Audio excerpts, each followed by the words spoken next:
Thank you lord. హల్లెలూయా. కొంచెం volume వచ్చిందన్న, feedback మంచిది. అందరూ బాగున్నారా? అందరూ బాగున్నారా? నవ్వుతూ చెప్పట్లేదే. అందరు యేసుక్రీస్తు నామంలో మీ అందరికీ వందనాలు. ఈ రాత్రి దేవుడు మిమ్మల్ని దీవించునుగాక, దేవుడు మిమ్మల్ని ఆశీర్వదించునుగాక. ఈ రాత్రి దేవుని యొక్క ఉద్దేశం ఏంటంటే, మన ఊరిలో ఉన్న ప్రతి ఒక్కరిని, మన గ్రామంలో ఉన్న ప్రతి ఒక్కరిని దేవుడు ఆశీర్వదించడానికే మన మధ్యకు వచ్చి ఉన్నాడు.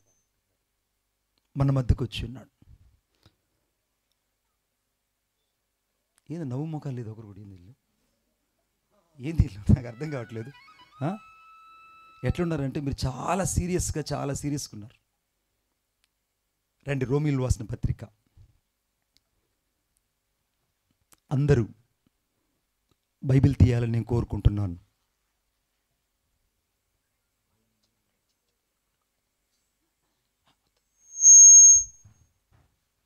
రోమీయులు రాసిన పత్రిక అందరూ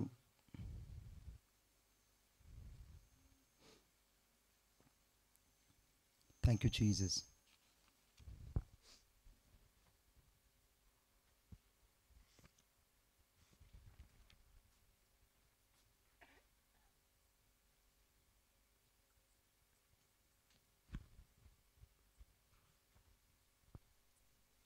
నాలుగో అధ్యాయము. మైక్ ఒకరు ఇవ్వండి. మైక్ చదివే వాళ్ళకి ఒకరు ఇవ్వండి.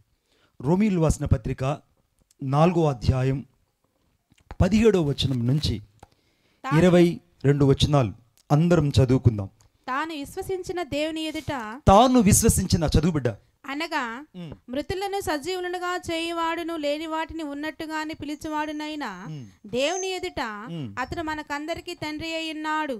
ఇందును గూర్చి నిన్ను అనేక జనములకు తండ్రినిగా నియమించి తిని అని వ్రాయబడి ఉన్నది. నీ సంతానం ఇలాగ ఉండునని చెప్పిన దానిని బట్టి తాను అనేక జనములకు తండ్రి ఎగునట్లు నిరీక్షణకు ఆధారం లేనప్పుడు అతని నిరీక్షణ కలిగి నమ్మెను. మరియు అతడి విశ్వాసమునందు బలహీనుడు కాక రమారమి 100 వయసు గలవాడై ఉండి అప్పటికి తన శరీరము మృతితుల్యమైనట్టును శారా గర్భమును మృతితుల్యమైనట్టును ఆలోచించెను గాని అవిశ్వాసము వలన దేవుని వాగ్దానమును గూర్చి సందేహింపగా దేవుని మహిమపరిచి ఆయన వాగ్దానము చేసిన దానిని నెరవేర్చుటకు సమర్థుడని రూఢిగా విశ్వసించి విశ్వాసము వలన బలము నొందెను. అందుచేత అతనికి నీతిగా ఎంచబడెను. ఇప్పుడు అందరం చదువుదాం. ఇప్పుడు ఇక్కడ నుంచి అందరం చదువు బిడ్డ, కంటిన్యూ. అందుచేత అది అతనికి నీతిగా ఎంచబడెను. చదువు కంటిన్యూ. అది అతనికి ఎంచబడినని అతని నిమిత్తము మాత్రమే కాదు గాని, చూడండి, అతని నిమిత్తము మాత్రమే కాదు గాని మన ప్రభువైన యేసును మృతులలో నుండి లేపిన వాని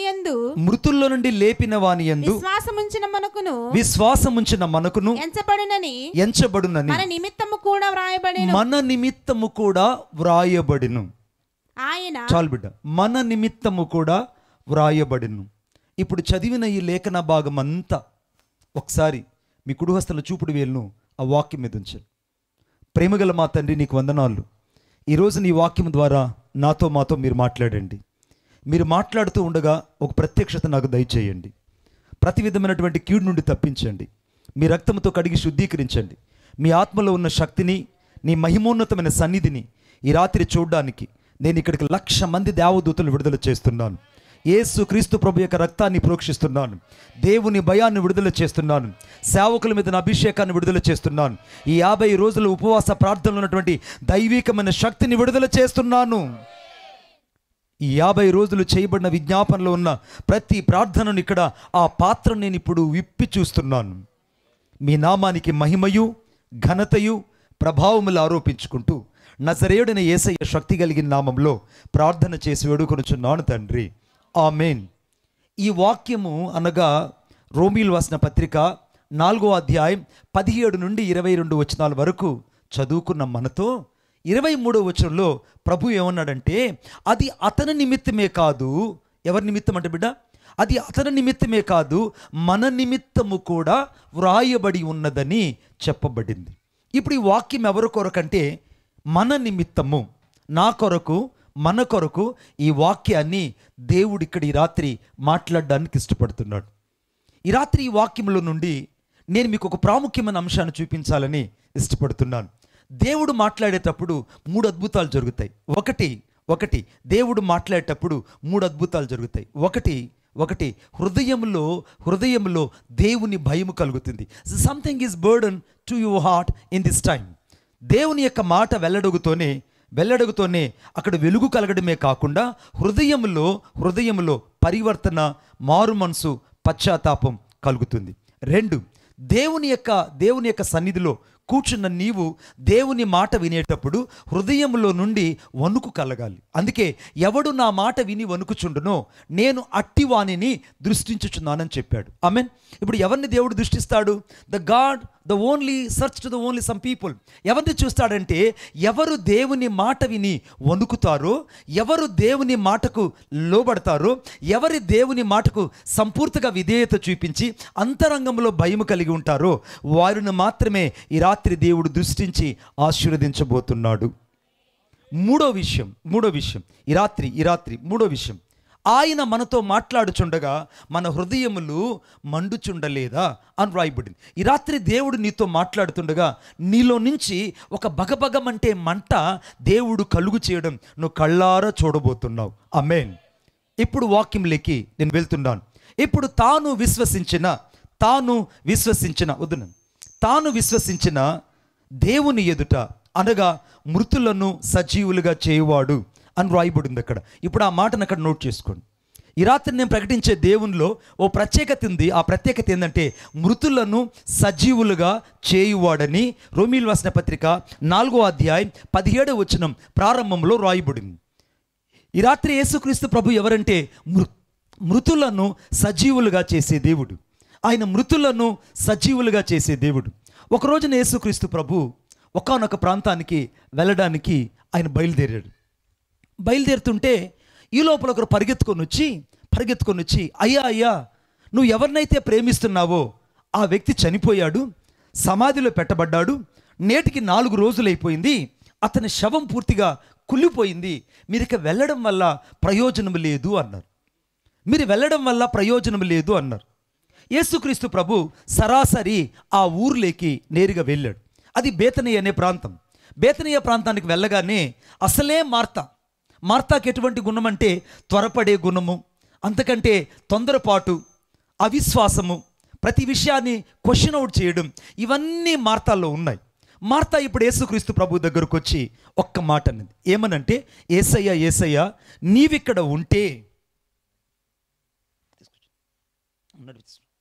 నీవిక్కడ ఉండుంటే నా సహోదరుడు చావకుండునని యేసుక్రీస్తు ప్రభుతో మార్తా మొదటిసారి అనింది. ఆమేన్. మొదటిసారి ఏం చెప్పింది మార్తా? నీవిక్కడ ఉండుంటే నా సహోదరుడైనటువంటి లాజరు చనిపోయి ఉన్నాడు, లాజరు బ్రతికే ఉంటాడు, కాబట్టి నీవిక్కడ ఉండుంటే ఎంత బాగున్ను అని చెప్పింది. ఇప్పుడు యేసుక్రీస్తు ప్రభు బేతనియాకు వచ్చాడని అనుకుంటుంది. కానీ యేసుక్రీస్తు ప్రభుతో ఆమె ప్రశ్నించినటువంటి ప్రశ్న ఏంటంటే, నీవెక్కడ ఉన్న ఎడల నా సహోదరుడు చావకుండును అనింది. చూడండి ఒకసారి, నాతో పాటు చూడండి ఒకసారి. యోహాను రాసిన సువార్త 11వ అధ్యాయం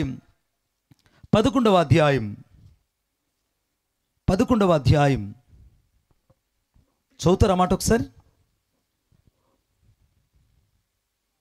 21వ వచనం.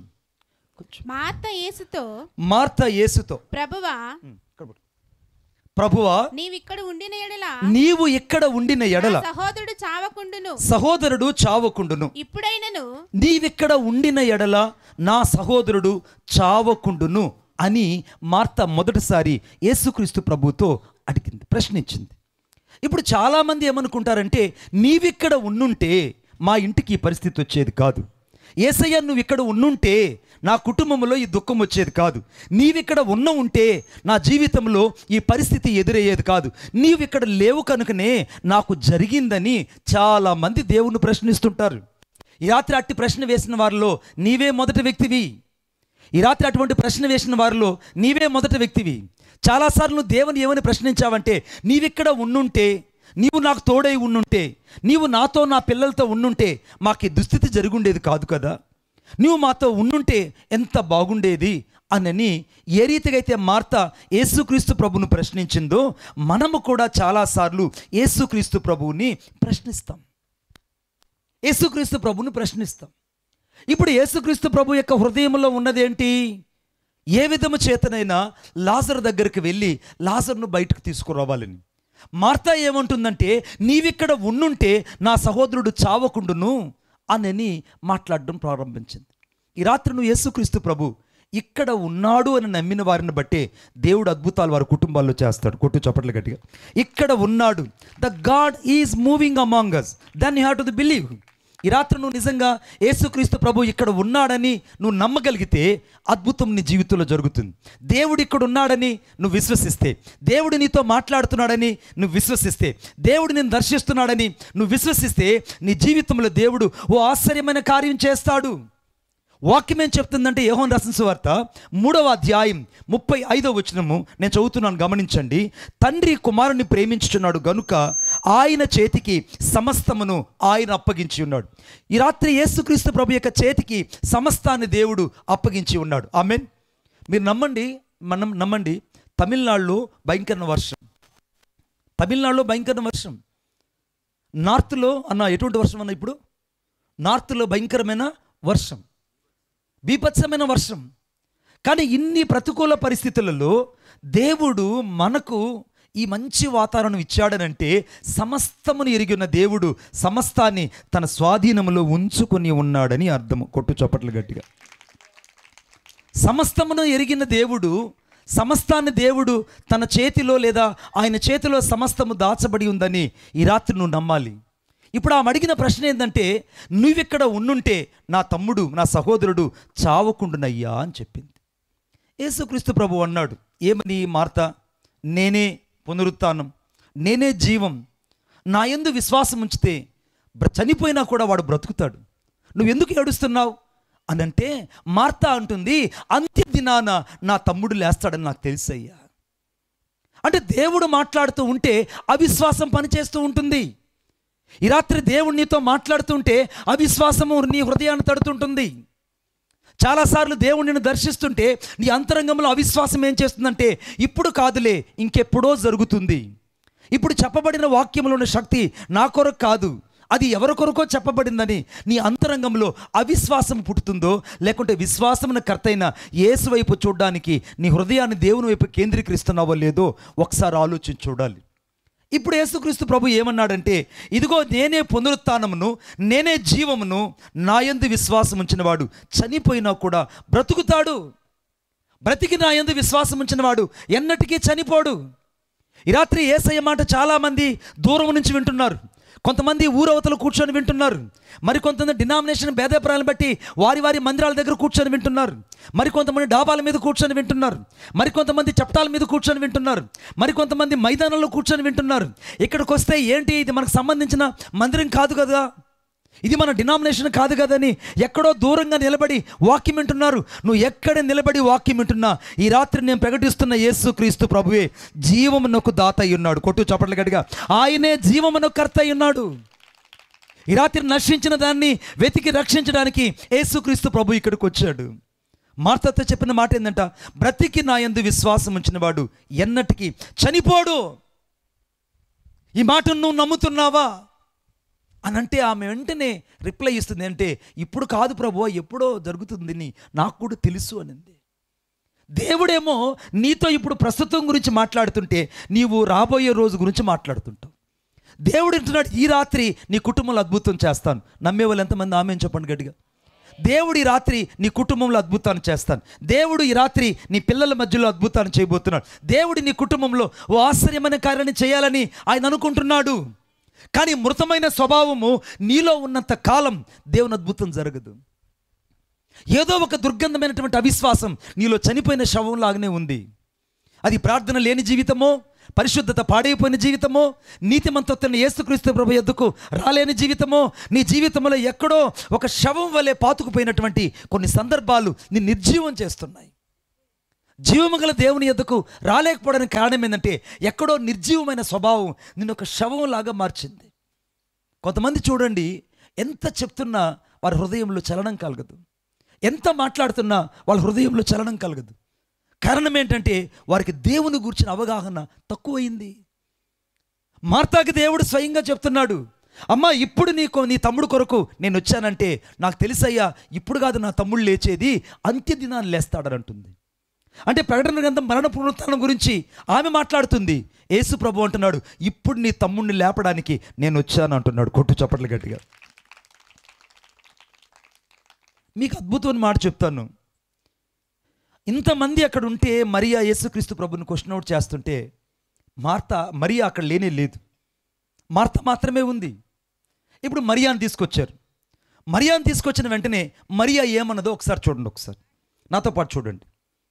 ఇదే 11వ అధ్యాయం అన్న 32. అంతటా మరియా యేసు ఉన్న చోటికి వచ్చి ఆయనను చూచి ఆయన పాదముల మీద పడి ప్రభువా, ఈ మాట గట్టిగా చదవండి, ప్రభువా నీవిక్కడ ఉండిన ఎడల నా సహోదరుడు చావకుండునని అనెను. ఏదైతే మార్తా మాట్లాడిందో అదే తన సహోదరి అయిన మరియా కూడా యేసు ప్రభుని మాట్లాడిందండి.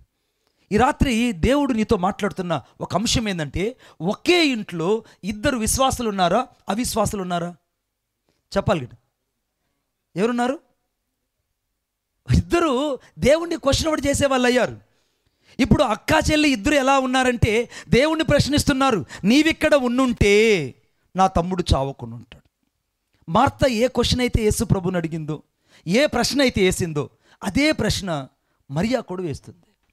ఈ రాత్రి నువ్వు అడిగినట్టే నీ భర్త అడుగుతున్నాడేమో దేవుణ్ణి, నీ భర్త అడిగినట్టే నువ్వు కూడా దేవుణ్ణి అడుగుతున్నావేమో. ప్రభువా, నా భర్త ఇలా అన్నాడు నీ గురించి, నేను కూడా ఇలా అనుకుంటున్నాను, నువ్వు ఉండుంటే నాకెందుకు నా పిల్లల కుటుంబం ఇలా అయ్యింది, నీవు ఉండుంటే నా ఇంట్లో ఈ పరిస్థితి అయ్యింది, నీవు మాతో ఉండుంటే మాకెందుకు ఈ దుస్థితి సంభవించింది అనుకుంటున్నావు. కానీ రాత్రి యేసు ప్రభు అంటున్నాడు, నీ ఉన్న చోట ఆయన ఉన్నాడని రాత్రి నమ్మడానికే దేవుడు మృతతుల్యమైన నీ అనుభవాలలో సజీవమైన కార్యాలు ఈ రాత్రి చేయబోతున్నాడు. సజీవమైన కార్యాలు చేయబోతున్నాడు. మృతతుల్యమైన అనుభవాలలో దేవుడు సజీవమైన కార్యాలు చేయడానికే ఈ రాత్రి దేవుడు ఇష్టపడుతున్నాడు. ఈ రాత్రి దేవుని ఉద్దేశం ఏంటో తెలుసా? ఏది నీ జీవితంలో సమాధి చేసిందో, ఏది నిన్ను విశ్వాసిగా ఎదగలేకపోయిందో, ఏది నిన్ను అంతరంగంలో దేవుని కొరకు వైరాగ్యం కలిగి బ్రతకడానికి తీర్మానం చేయలేకపోయావో, అక్కడ దేవుని జీవము నీలోకి రావడానికి ఆయన ఇష్టపడుతున్నాడు. ఆమేన్ చెప్పండి గట్టిగా. ఆయన అక్కడ ఇష్టపడుతున్నాడు. ఈ రాత్రి నువ్వు చేయాల్సింది ఏంటంటే, ఆ యొక్క పరిస్థితుల్లోనికి యేసును వారు ఆహ్వానించినట్టే నువ్వు యేసుని రాత్రి నీ ఇంట్లోకి ఆహ్వానించాలి, నీ హృదయంలోకి ఆహ్వానించాలి, నీ జీవితంలోకి ఆహ్వానించాలి. ఇప్పుడు యేసుక్రీస్తు ప్రభు వారి అవిశ్వాసాన్ని చూచి ఏడ్చాడట. యేసు కన్నీళ్లు విడిచెను అని రాయబడింది. The Jesus was wept. యేసుక్రీస్తు ప్రభు కన్నీళ్లు విడిచెను. బైబిల్ అంతట్లోకెల్లా చాలా చిన్న వచనం ఏదైనా ఉన్నదంటే ఈ యొక్క యోహాను సువార్త 11వ అధ్యాయము అనగా 35వ వచనం. యేసు కన్నీళ్లు విడిచాడట. ఆయన మూలుగడం ప్రారంభించాడు. ఆయన మూలుగుతూ సరాసరి సమాధి దగ్గరికి వచ్చాడు. మీకు రాత్రి ఒక విషయం చెప్తాను, అందరు పక్కన వాళ్ళకి చెప్పండి. ఈరోజు నేను ఒక మర్మాన్ని తెలుసుకోబోతున్నాను. కైగుడు సొల్లుంగమ్మా, టీచర్ గారు కైగుడు సొల్లుంగన్న నా పక్కన చేయించి పక్కన వాళ్ళు చెప్పండి. ఈరోజు నేను ఒక మర్మాన్ని తెలుసుకోబోతున్నాను. యేసుక్రీస్తు ప్రభు ఎప్పుడు వెళ్ళినా మరణము ఆయన ముందు నుంచి పక్కకి వెళ్ళిపోయేది. ఆమేన్. నాయును విధవరాలు యొక్క కుమారుడు ఆ ఊరిలో చనిపోతే యేసుక్రీస్తు ప్రభు ఆ ఊరిలో వెళ్తున్నాడు. ఉన్నట్టుగుండి పాడి ముట్టగానే వాళ్ళు లేచి కూర్చున్నాడు. ఆమేన్. అలాగే నా శతాధిపతి యొక్క అక్కడ ఏదో అర్థమైందా, ఇంకొక అమ్మాయి చనిపోయినప్పుడు యేసుక్రీస్తు ప్రభు అక్కడికి వెళ్ళి చిన్నదానా లెమ్మని చెప్పగానే, నాయును కుమార్తె చెప్పగానే ఆమె లేచి కూర్చునింది. ఇప్పుడు యేసుక్రీస్తు ప్రభువుకి మరణం అంటే ఆయనకు భయమే లేదు. ఇప్పుడు సరాసరి సమాధి దగ్గరికి యేసుక్రీస్తు ప్రభు వచ్చి ఆ రాయిని తీయమని చెప్పాడు అంతే. ఈ రాత్రి నేను చెప్పే మాట ఏంటంటే, మృతులను సజీవులుగా చేసే దేవుడు. ఆ ఒక్క టాపికే చెప్తున్నా, మృతులను సజీవులుగా చేసే దేవుడు. ఇప్పుడు యేసుక్రీస్తు ప్రభు ఏంటంటే ఆ సమాధి దగ్గరికి వచ్చి మీరు ఆ రాయిని తొలగించుడి అని అన్నాడు. రాయి ఒకటి ఉంది. నీవు జీవమగల వ్యక్తిగా నువ్వు బయటికి రావాలంటే నీ జీవితంలో ఏదో ఒక రాయి చేత ముయించబడ్డావు. ఆ రాయి కఠినమైన హృదయానికి సాదృశ్యమైంది. ఆ రాయి నీ అంతరంగాన్ని క్రీస్తు యొద్దకు రానీయకుండా చేస్తుంది. నీకు రక్షణ లేదా మారు మనసు గురించినటువంటి అవగాహన లేకపోవడానికి ఏంటంటే ఏదో ఒక రాయి నిన్ను లోపల కప్పేసింది. ఏదో ఒక రాయి చేత నువ్వు కప్పబడ్డావు. ఆ రాయి నిన్ను ఏం చేస్తుందంటే దేవుని యొద్దకు రానీయకుండా నిన్ను ఆటంకపరుస్తుంది. ఇప్పుడు యేసుక్రీస్తు ప్రభు సమాధి దగ్గరకు వచ్చి చెప్పిన మాట ఏంటంటే మీరు మొదట ఆ రాయిని తీసివేయుడి అని చెప్పాడు. రాయిని మొదట తీయండి. వాళ్ళు మనుషులందరూ కలిసి ఒక రాయి పెట్టారు. ఆ రాయిని దయచేసి మీరు మొదట తొలగించండి అని అంటే వాళ్ళు అంటున్న మాట ఏంటంటే ఏసయ్య దయచేసి రాయి తొలగించకూడదు. ఆ రాయి తొలగిస్తే ఇప్పటికే లాజరు చనిపోయి 4 రోజులైంది. వాడు సమాధిలో కుళ్ళిపోయినాడు, డీకంపోజ్ అయిపోయాడు, పురుగులు పట్టాడు, భయంకరమైన దుర్గంధమైన వాసన రాయి తీయగానే ఊరంతా వ్యాపిస్తుంది. రాయి తీయద్దు అన్నారు. ఎవరన్నారు ఈ మాట? ఆ ఊరిలో ఉన్నవాళ్ళు. దేవుడేమో అద్భుతాన్ని చేయడానికి నీ దగ్గరకు వస్తే నీతో ఉన్న వాళ్ళు ఏం చెప్తారంటే అక్క అప్పుడెప్పుడో దేవుడు స్వస్థపరిచాడు, ఇప్పుడెలా స్వస్థపరుస్తాడే అని అంటారు. లేదు అప్పుడెప్పుడో దేవుడు ఆశ్చర్యకరాల అద్భుతాలు చేశాడు, ఈ అంత్య దినాల్లో దేవుడు ఎక్కడ చేస్తాడని అంటారు. మరికొంతమంది అనుకుంటారంటే దేవుడు సూచక్రియలు మహత్కార్యాలు చేస్తాడు కానీ ఆ రోజుల్లో చేసేవాడు ఈ రోజుల్లో ఎలా చేస్తాడని. కానీ నేను ప్రకటించే దేవుడు ఎవరో తెలుసా? ఆయన నిన్న నేడు ఒక్కటే రీతిగా ఉన్న దేవుడై ఉన్నాడు. కొట్టు చప్పట్లు గట్టిగా. యేసుక్రీస్తు ప్రభు నిన్న నేడు ఒక్కటే రీతిగా ఉన్నాడు. ఈ రాత్రి నేను ప్రకటిస్తున్న దేవుడు ఆది కాండములో ఏ రీతిగా అయితే ఆయన ఏదైనా తోటలో సజీవుడైన దేవుడుగా కనపడ్డాడో ఇప్పుడు ఈ రాత్రి ఇదే సమయంలో ఆయన అదే సజీవముతో, అదే మహిమతో, అదే శక్తితో ఈ రాత్రి దేవుడు నివసిస్తున్నాడు. ఇసుమంతైన ఆయనలో మార్పు లేదు. ఆయన చెప్పిన మాటకు ఎవరు లోబడి హృదయంలో ఉన్న కఠినమైన రాయిని తీస్తారో వారి అంతరంగంలో ఉన్న దుర్వాసన ఈ రాత్రి పోతుంది. ఆమేన్. నువ్వు రక్షించబడలేకపోవడానికి కారణం ఏంటంటే నీ మీద ఒక రాయి ఉన్నది. ఆ రాయి తాగుడు కావచ్చు, ఆ రాయి వ్యభిచారం కావచ్చు, ఆ రాయి నీ విగ్రహారాధన కావచ్చు, ఆ రాయి నీ కఠినమైనటువంటి మనసు కావచ్చు, ఆ రాయి నువ్వు దేవుని ప్రేమించేటువంటి జీవితం లేకపోవచ్చు. నీ జీవితంలో ఏదో ఒక రాయి చేత నువ్వు మూసివేయబడ్డావు. నీ అంతరంగంలో ఒక నిర్జీవమైన క్రియలు ఉన్నాయి. అవి బయటకు రావాలంటే నీ పైనున్న రాయి ఏదో మొదట తీసివేయాలి. ఆమేన్. ఆ రాయి ఏంటో నీకు తెలుసు. ఆ రాయి మొదట నువ్వు తీసేయాలి. కొంతమంది యేసుక్రీస్తు ప్రభు గురించి వింటారు కానీ వారి దేవునికి హృదయాన్ని ఇవ్వరు. ఎందుకు ఇవ్వరంటే వారు వాత వేయబడిన మనస్సాక్షి ఉంటారు. కొంతమంది యేసుక్రీస్తు ప్రభుని వింటారు, విన్న తర్వాత ఈ దేవుడు మాకు తెలుసండి, ఈయన చాలా గొప్ప దేవుడు అంటారు.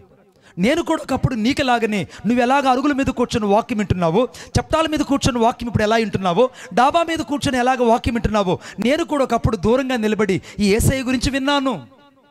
నిద్ర లేచిన వెంటనే ప్రాతకాలంలో నేను కూర్చొని ఒక శ్లోకాన్ని చెప్పుకునేవాడిని. అంబస్యా నారే భువన్నస్య నకస్యా నహావృష్టి నహోతో నహీయాన్ సర్వేశ్వరం సర్వస్యం ఏషం సర్వేషం ఏషం సర్వస్య యశోంతర్యా మేషాయేని ఓం శ్రీ మృదమజయాయ నమః. అంతటి నిష్ఠ కలిగిన వ్యక్తిని. నీవెంత నిష్ఠ కలిగిన వ్యక్తివో నేను కూడా అంత నిష్ఠ కలిగిన వ్యక్తిని. కానీ నన్ను దర్శించడానికి, నా మీదున్న రాయిని తీసేయడానికి నా కొరకు దిగి వచ్చిన యేసు ఈ రాత్రి నీ హృదయంలో రాయిని తీసివేయడానికి ఇక్కడికి దిగి వచ్చాడు. ఆయనే రక్షకుడై ఉన్నాడు, ఆయనే విమోచకుడై ఉన్నాడు. అందుకే వాక్యం చెప్తుంది, ప్రయాసపడి భారం మోయుచున్న సమస్త జనులారా నా యొద్దకు రండి, నేను మీకు విశ్రాంతిని కలుగు చేస్తాను. ఈ రాత్రి యేసుక్రీస్తు ప్రభు నీకు విశ్రాంతిని ఇవ్వడానికే, నీకు సమాధానం ఇవ్వడానికే, నీకు జీవం ఇవ్వడానికే, నీకు రక్షణ ఇవ్వడానికే, నీ మీద ముయ్యబడిన రాయిని తీయడానికే ఆయన ఇక్కడికి వచ్చాడు. బిడ్డ, నీ రాయిని తీసేసుకోగలవా? ఏది నిన్ను బంధించిందో, ఏది నిన్ను బందీగా మార్చిందో, ఏది నిన్ను జీవం లేక మృతతుల్యమైనటువంటి మనిషిగా మార్చిందో ఆ రాయిని తీసేసుకోవడానికి ఈ రాత్రి ఎవరైతే దేవుని మాటకు విధేయత చూపిస్తారో ఆయన మృతులను సజీవులు చేసే దేవుడుగా వారి జీవితాల్లో ప్రత్యక్షం కాబోతున్నాడు. కొట్టు చప్పట్లు గట్టిగా. మృతులను సజీవులుగా చేసే దేవుడుగా ఆయన ప్రత్యక్షం కాబోతున్నాడు.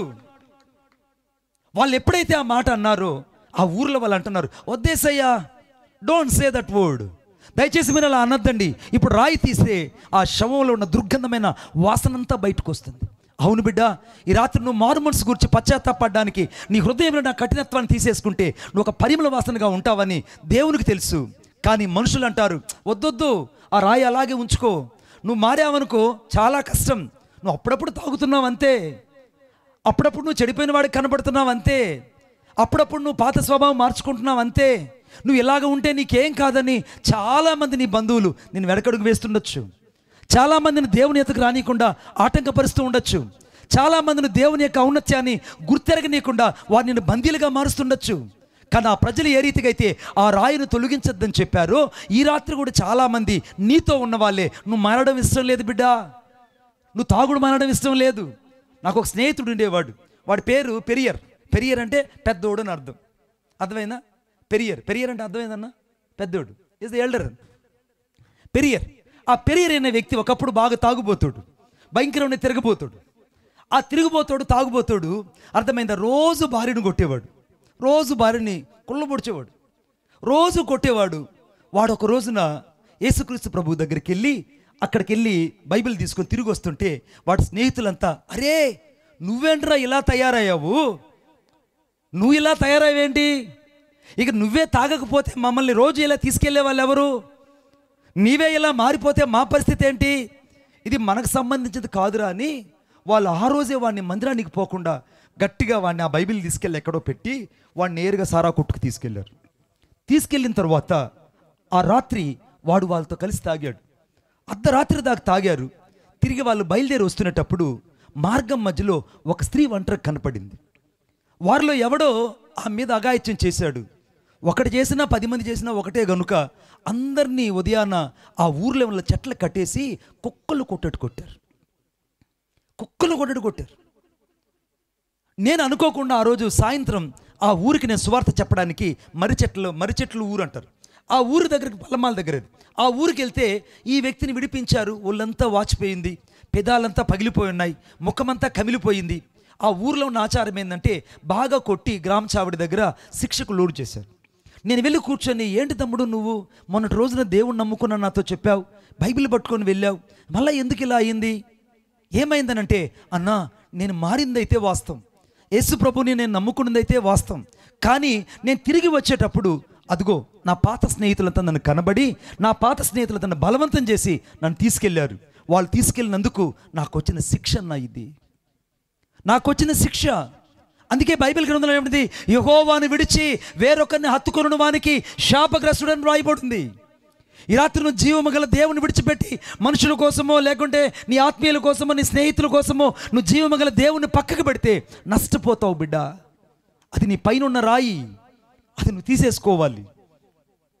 అప్పుడు నేను చెప్పాను, ఆ మనుషుల కోసం నువ్వు జీవగల దేవుని వదిలిపెడతావు ఎందుకు తమ్ముడు పెరియర్? దయచేసి అటువంటి పని చేయకు. యేసుక్రీస్తు ప్రభు నీ కొరకై రక్తం గార్చి ప్రాణం పెట్టాడు. నువ్వు తిరిగి మరలా దేవుని యొద్ద పశ్చాత్తాపడి నీ హృదయాన్ని యేసయ్యకి ఇవ్వమని చెప్పినప్పుడు యేసయ్యకు మళ్ళా తిరిగి హృదయాన్ని ఇచ్చాడు, జీవితాన్ని మార్చుకున్నాడు, మందిరానికి వెళ్ళడం ప్రారంభించాడు. పాత స్నేహితులందరూ మారిపోయారు, పాత స్నేహితులందరికీ వద్దని చెప్పేశాడు, అందరికీ దూరం అయ్యాడు. ఇప్పుడు తూర్పుకి పడమడంత దూరమో అతని అతిక్రమాలని దేవుడు అతని వీపు వెనక తట్టు పడవేశాడు. అతని జీవితంలో నూతన వెలుగు ఒకటి వచ్చింది. అతని జీవితంలోకి సమాధానము, సత్య సమాధానపు సువార్త శక్తి అతని జీవితంలో పనిచేయడం ప్రారంభించింది. కొద్ది రోజులైన తర్వాత నజరేయుడైన యేసుక్రీస్తు నామములో అతడు ఊరూరా 500 కరపత్రాలు ఎత్తుకొని రిక్షా మీద కూర్చొని దేవుని వాక్యం చెప్పుకుంటూ ప్రతి సోమవారం 5 గ్రామాలు తిరిగి సువార్త చెప్తాడండి. కొట్టు చప్పట్లు గట్టిగా. 5 గ్రామాలు తిరిగి సువార్త చెప్తాడు.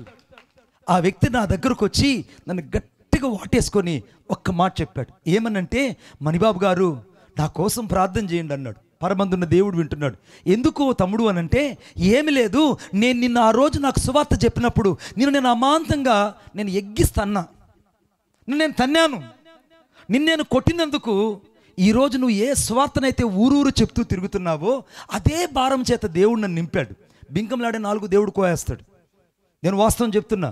ఏ దేవుడైతే నువ్వు దేవుని కొరకైతే రాత్రింబగలు పరిగెడుతున్నావో అదే దేవుని ఆత్మ నన్ను దర్శించింది.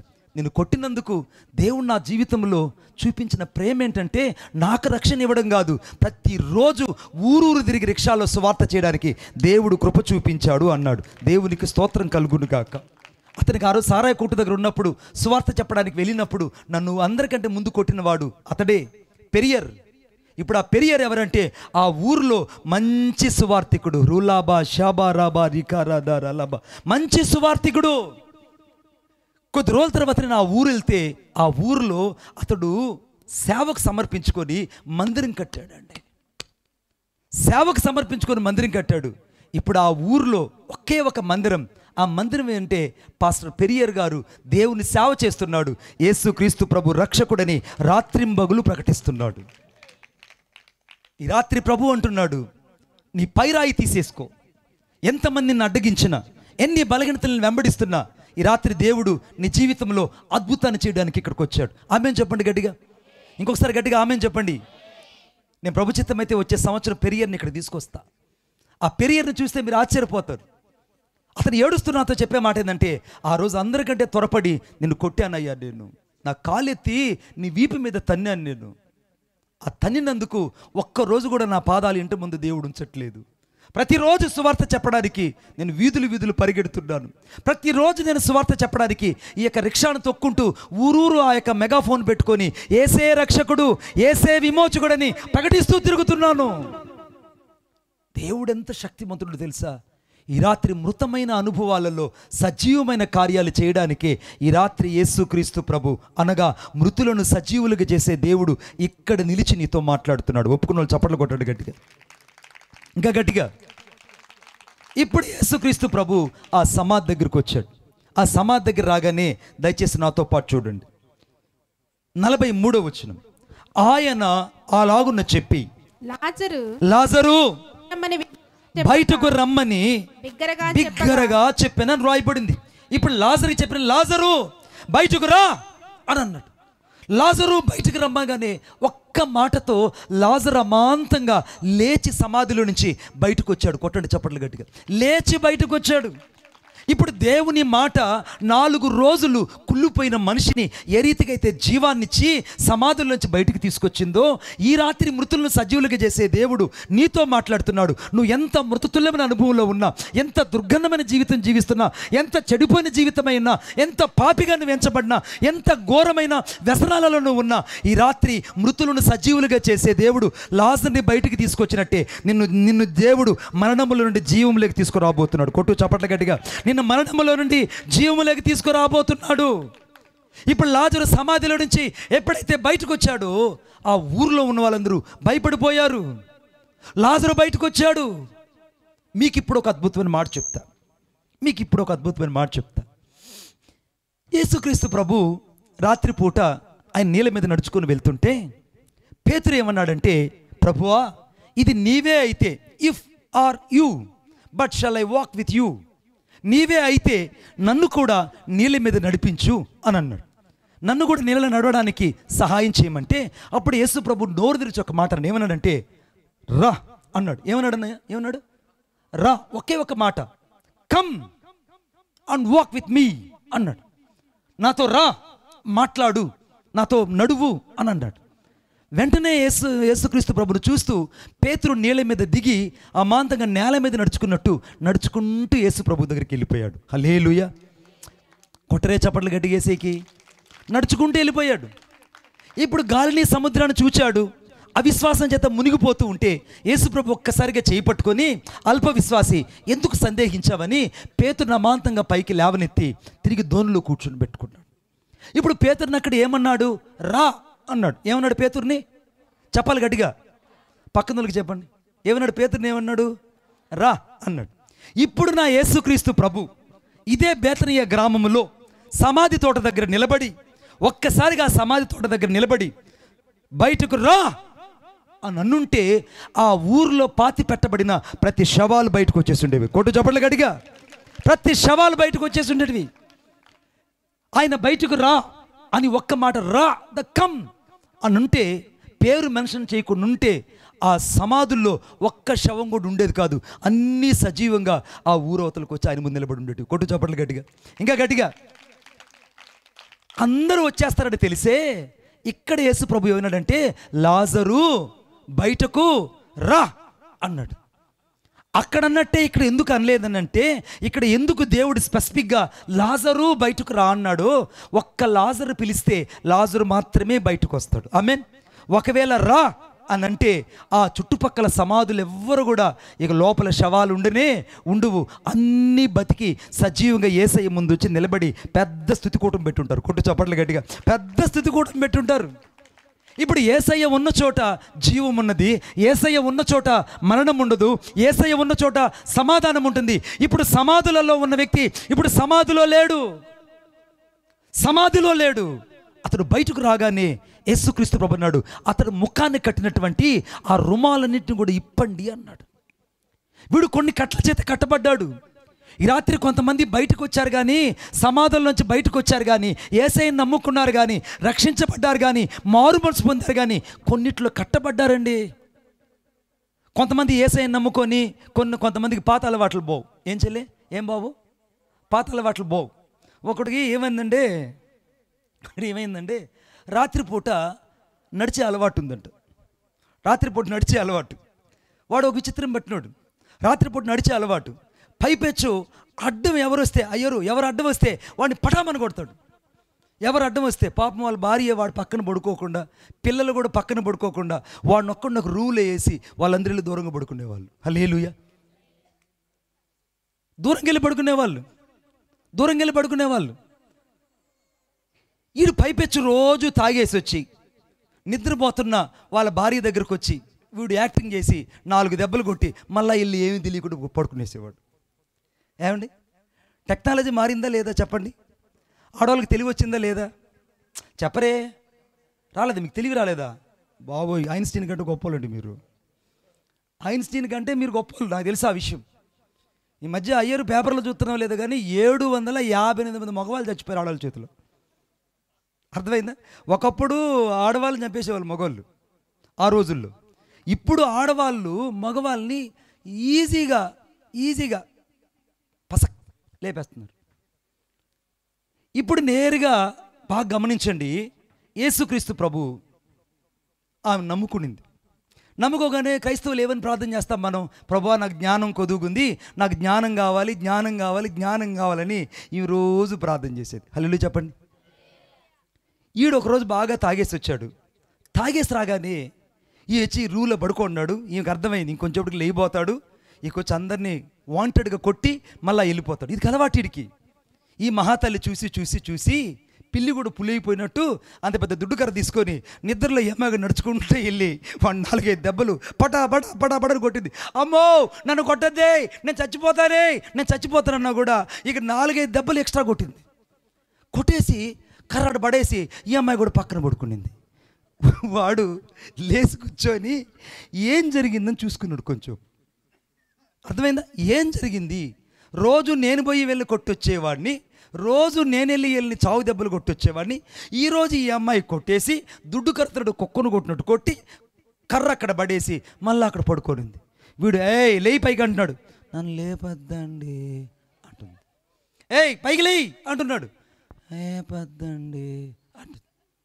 సరే, ఇదేందో ఈ దెయ్యం ఇట్టొచ్చినట్టుగా ఉంది అనుకొని వీడు గడగడ వణుకుతూ ఆ అమ్మాయిని ఆ రూమ్లో వదిలేసి వీడు అక్కడ వరండాలో కూర్చున్నాడు. పోయి ఎన్ని రాత్రులు వీళ్ళు కూర్చోంటారు వాడిని వదిలిపెట్టి? అర్థమైందా? ఎన్ని రాత్రులు వీడు చేసే అరాచకత్వాలకి వాళ్ళు వెళ్ళి వరండాలో కూర్చోనంటే వీడు అక్కడే ఇళ్లలో పడుకునేవాడు. ఈరోజు వీడేం చేశాడంటే వీడు వెళ్ళి వరండాలో దుప్పటి కప్పుకొని దెయ్యంలా కూర్చొని ఉన్నాడు. ఉదయాన్నే అమ్మాయి లేచి ప్యాడ్ నీళ్ళు ఎత్తుకొని కల్లాపు జల్లుతుంటే అమ్మాయి రాత్రి ఏం జరిగిందో నీకు తెలుసా అనిందండి. ఈ అమ్మాయి నేరుగా వచ్చి, ఏమైందండి, రాత్రి ఏం జరిగిందండి, నా వల్ల ఏమైనా తప్పయిందా, నీ కాళ్ళు పట్టుకుంటానండి, ఉండండి పల్లెంలో నీళ్ళు తెస్తానని అన్ని నీళ్ళు తీసుకొచ్చి వాడి పాదాలు పల్లెంలో పెట్టి కడుగుతుంది. వాడికి అర్థం కాల, రే రాత్రి కొట్టింది ఈ అమ్మాయే, ఇప్పుడు నా కాళ్ళు కడిగేది ఈ అమ్మాయే. అప్డేట్ అయిపోయింది. సరే, ఈ రాత్రికి ఎలా అయినా కానీ ఈ అమ్మాయి కథ తేల్చాలని మళ్ళీ వెళ్ళి బాగా తాగేసి వచ్చి పడుకున్నాడు. పడుకున్న వెంటనే ఈ అమ్మాయికి ముందుగా తెలిసిపోయిందిగా, దేవుని దగ్గర ఏమడిగింది?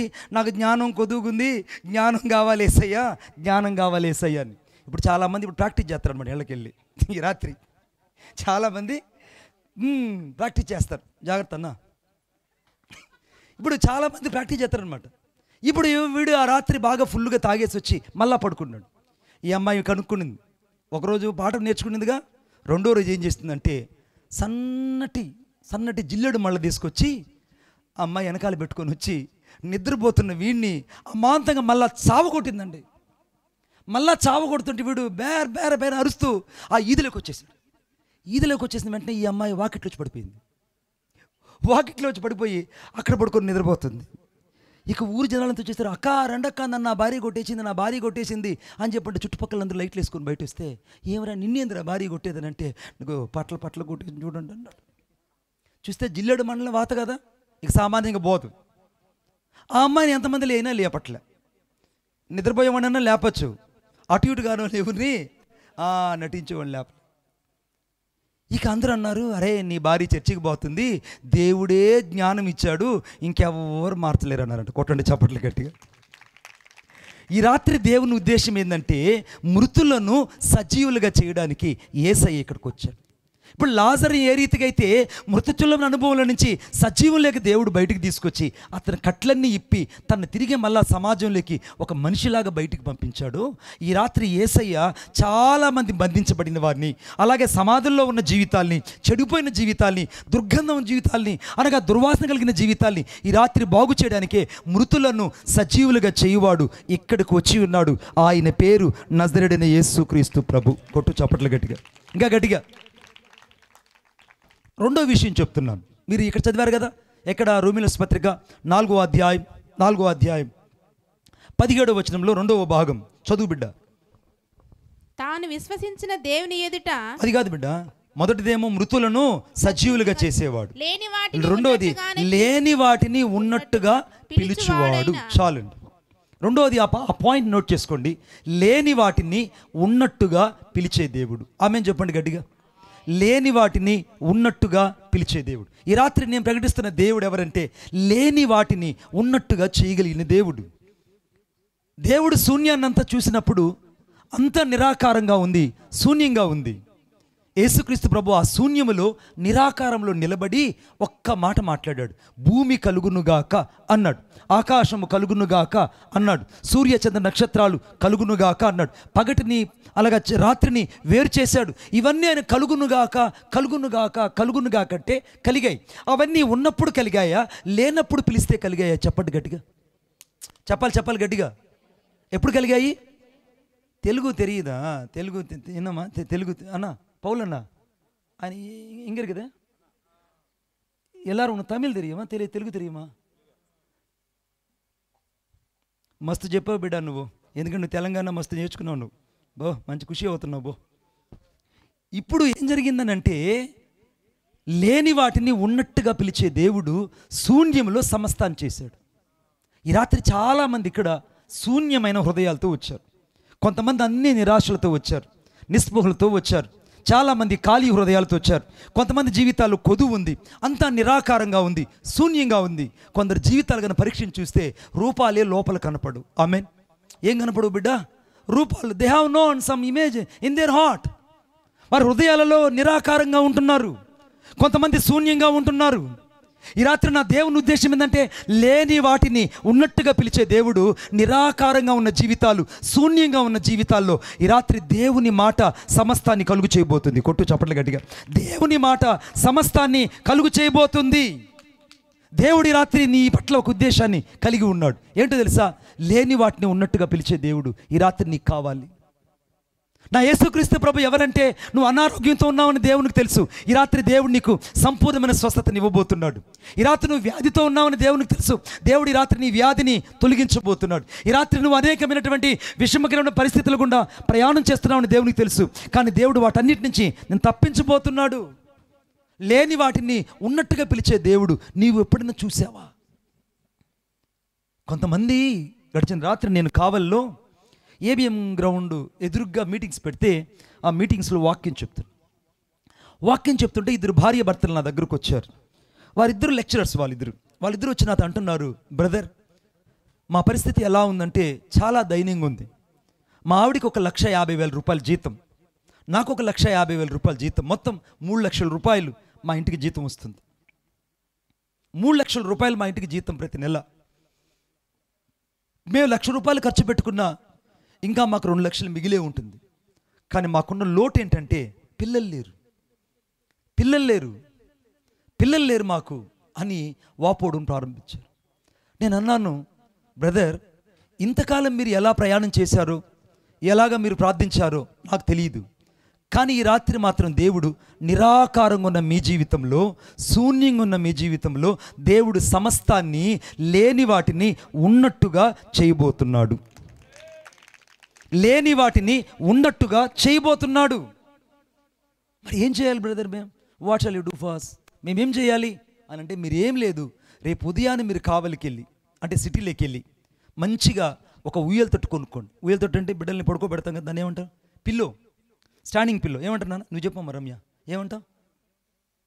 ఎవరికి తెలియదు, నాకే ఒక్కడికి తెలుసు. పిల్లల్ని పడుకునేదాన్ని నాపీ అంటారు, బెడ్ నాపీ. బెడ్ నాపీ అంటే ఆ బిడ్డని పరుండు పెట్టి పొత్తిళ్ళ గుడ్డ అని అర్థం ఇంగ్లీష్లో. ఆ పొత్తిళ్ళ గుడ్డ బెడ్ నాపీ ఒకటి కొనుక్కోండి బ్రదర్. తర్వాత మీకు మగపిల్లడు కావాలి, ఆడపిల్లలు కావాలంటే ఎవరైనా ఏం కోరుకుంటారమ్మా? కొంతమంది దేవుడు ప్రేమించి మగపిల్లకాయలను ఎత్తాడు వాళ్ళకి. ఎందుకంటే దేవునికి చాలా ప్రియమైన వాళ్ళు, మిగతా వాళ్ళందరూ పాపులు. అర్థమవుతుందా? వాళ్ళకి మగపిల్లలే, వాళ్ళ కొడుకులకి మగపిల్లలే. ఇక వాళ్ళకి స్టాంప్ రాసేసినాడు దేవుడు వాళ్ళకి. ఎందుకు రాయిస్తాడనంటే, అరే ఆడపిల్లలు కానీ వస్తే మిమ్మల్ని మింగేస్తారా, కాబట్టి మీకు మగపిల్లలు అయితేనే మీరు బతుకుతారని దేవుడు వాళ్ళని ప్రేమించి దయ తెలిసి మగపిల్లడు ఇచ్చిన విషయం వాళ్ళకి తెలియదు. నాలాంటి వాడికి ఏం తెలుస్తాడంటే, దేవుడు ఆడబిడ్డలు ఇస్తాను ఏమనంటే, అరే నువ్వు ఆకలిసినప్పుడు అంత అన్నం పెడతారు, నువ్వు కూర్చున్నప్పుడు నీళ్లు తెచ్చిస్తారు, తర్వాత నువ్వు ఎక్కడైనా తలనొప్పి ఉంటే అంత జడుమాం తీసుకుని చేతికిస్తారు, నువ్వు చేయగడుకోవాలంటే పళ్ళెం దగ్గర నీళ్లు తెచ్చిస్తారు. ఆడపిల్లలు ఉంటే ఇంటికే ఆశీర్వాదం. కొట్టండి చప్పట్లు గట్టిగా. ఇది నాకు తెలిసిన బడి. వాళ్ళకి తెలిసిన బడి ఏంటంటే, మాకు మగపిల్లలు ఉన్నారు, ఇక మా అంత వీరులు శూరులు లేరు, వాళ్ళు లేరు అనుకుంటారు. నేను ఈ రాత్రి చెప్తున్నా, నీకు ఇప్పుడు దాకా ఆడపిల్లలే ఉండొచ్చు, కానీ నా యేసయ్య ఈ రాత్రి నీకు మగపిల్లల్ని ఇవ్వడానికి శక్తిమంతుడు. ఆమేన్.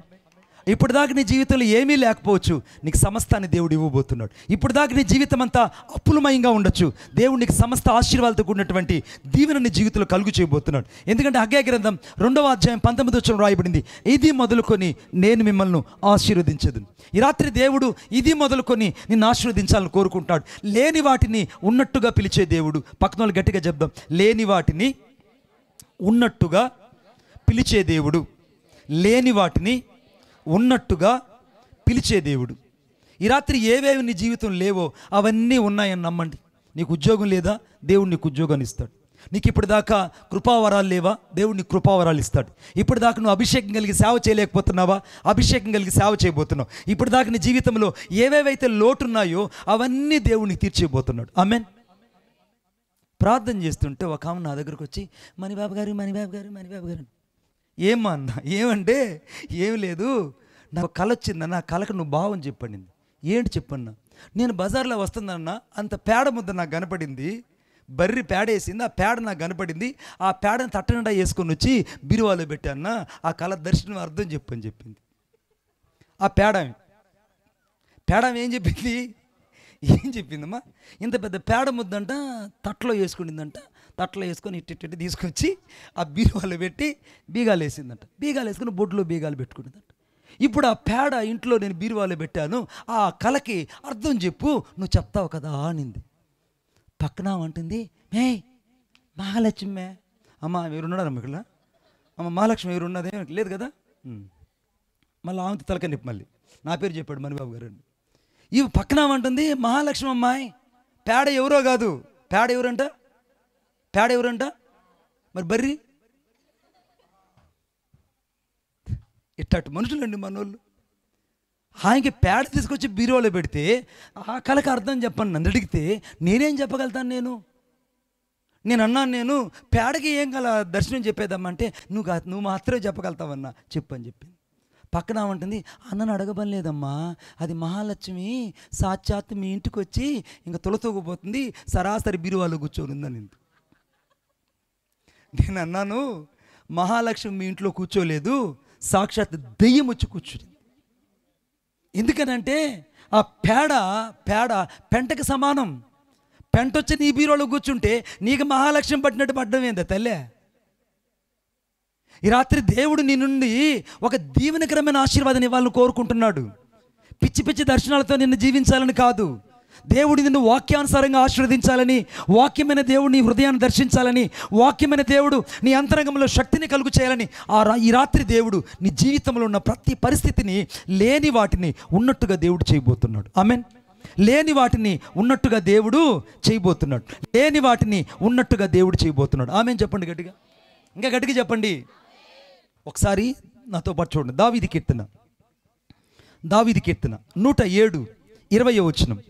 ఆయన తన వాక్కును పంపి వారిని బాగు చేసెను, వారు పడిన గుంటల నుండి ఆయన వారిని లేవనెత్తునని రాయబడింది. చదవండి ఒకసారి ఎవరన్నా, చదువమ్మా.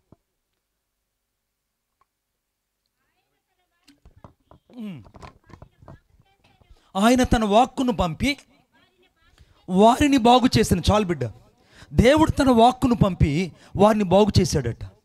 ఎవరిని దేవుడు ఈ రాత్రి బాగు చేయాలనుకుంటున్నాడంటే, లేని వాటిని, ఎవరెవరైతే ఎవరి జీవితాలు అయితే ఏవేవి కొదువుకున్నాయో ఈ రాత్రి దేవునికి తెలుసు.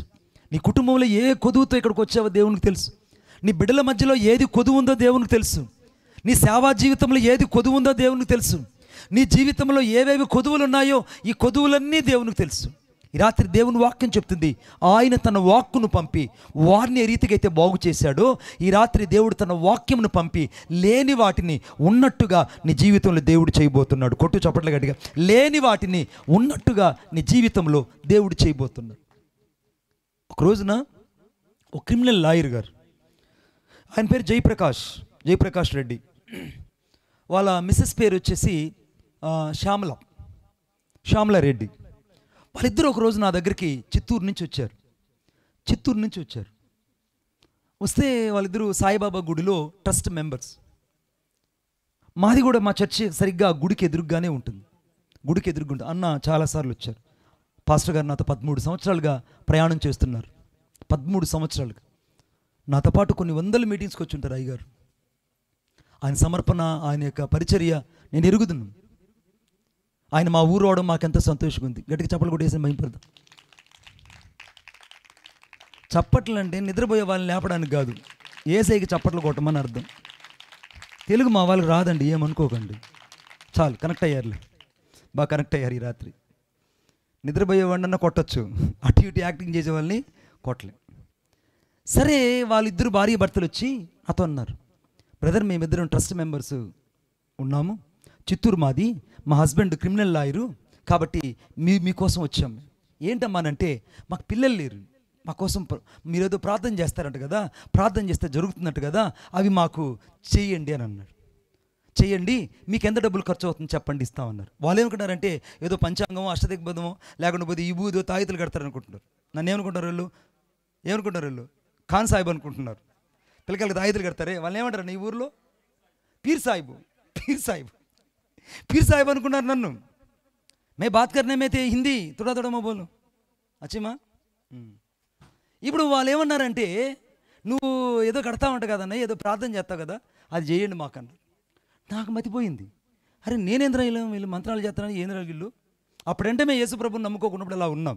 ఇప్పుడు యేసయ్య రక్తంతో కడగబడిన తర్వాత చీకట్లో ఉన్న ప్రజలు వెలుగులోకి రావడానికి, జీవం గల మాటలు చెప్పడానికి దేవుడు మమ్మల్ని భూలోకంలో ఉంచాడు. మా జీవితాల్లో దేవుడు చేసిన కార్యం ఏంటంటే, మా చదువుని సమస్తాన్ని విడిచిపెట్టి, మా ఉద్యోగాలు వదిలిపెట్టి దేవుని సేవకు వచ్చాం. సమస్తాన్ని విడిచిపెట్టి దేవుని సేవకు వచ్చాం. కట్టుబట్టలతో దేవుని సేవకు వచ్చాం. ఇప్పుడు దాదాపు 10 మందిరాలు దేవుడు కట్టాడు. దేవుని పరిచర్యను ఆయన జరిగిస్తున్నాడు. మేము ఆయన కాడి మోసుకొని తిరుగుతున్నాం అంతే. ఇక అన్నాను నేను, సరేనండి మీ కొరకు ప్రార్థన చేస్తానని ప్రార్థన అంతా చేశాను. ప్రార్థన చేసిన తర్వాత నేనేమన్నానంటే, అమ్మమ్మ వెళ్తా మీరు మంచి డ్రెస్ కొనుక్కొని పోండి అని చెప్పాను. ఇంకేం చెప్పలే. ఏమన్నాను, మంచి డ్రెస్ కొనుక్కొని పోండి అంటే, వాళ్ళ మిస్సెస్ శ్వేతారెడ్డి అంటుంది, ఆయనకి ఏమన్నా మెంటలా పాస్టర్ గారికి, పిల్లలు లేరని చెప్తున్నాం 16 ఏళ్ళుగా, ఇప్పుడు వెళ్తా డ్రెస్ తీసుకొని వెళ్తామంటాం. అసలే మీ అమ్మ అంటే మా అత్త మంచిది కాదు, మా అత్త చాలా చండాలమైంది. మీరు కాదమ్మో, వాళ్ళత్త చాలా చండాలమైంది. కాబట్టి ఇప్పుడు డ్రెస్ తీసుకెళ్తే ఎలాగా?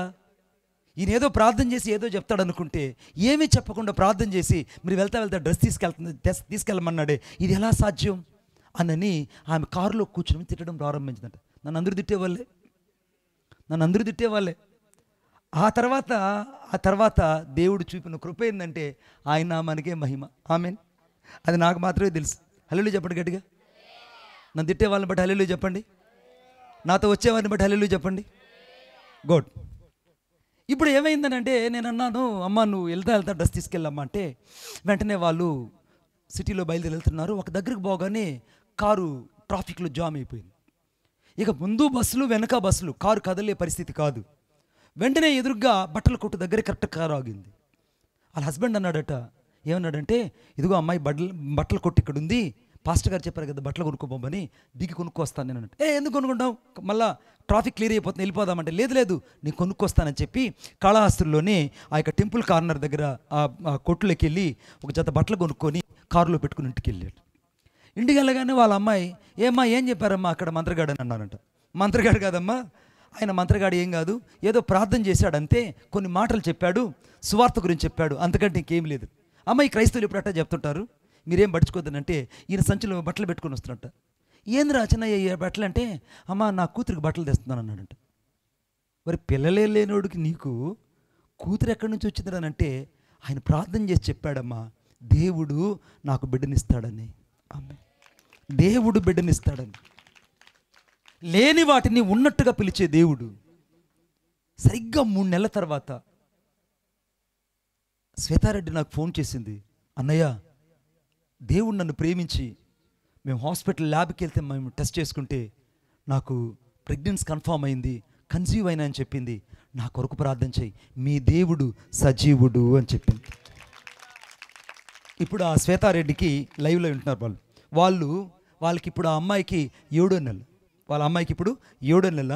నేను ఫోటో అన్నకు పంపిస్తా, గ్రూప్లో పెడతా, అందరూ చూడండి. మళ్ళీ ఆ అమ్మాయి ఎంత చక్కగా ఉందని, చక్కగా ఉంది. వాళ్ళు చెప్పిన పదం ఏంటంటే, లేని వాటిని ఉన్నట్టుగా పిలిచే దేవుడు. ఇప్పుడు ఆ బిడ్డ పేరు ఏ పేరు తెలిసిన, ఏం పేరు తెలిసిన చెప్పనా నేను ఫెయిత్. వాళ్ళు పెట్టుకున్న పేరు ఏంటంటే, అమ్మాయి పేరు ఫెయిత్ అని పెట్టారు. గ్లోరీ ఫెయిత్ అన్న అమ్మాయికి పేరు పెట్టారు. ఇప్పుడు వాళ్ళ మందిరానికి వెళ్తున్నారు, వాళ్ళ పరిస్థితులన్నీ మార్చుకున్నారు.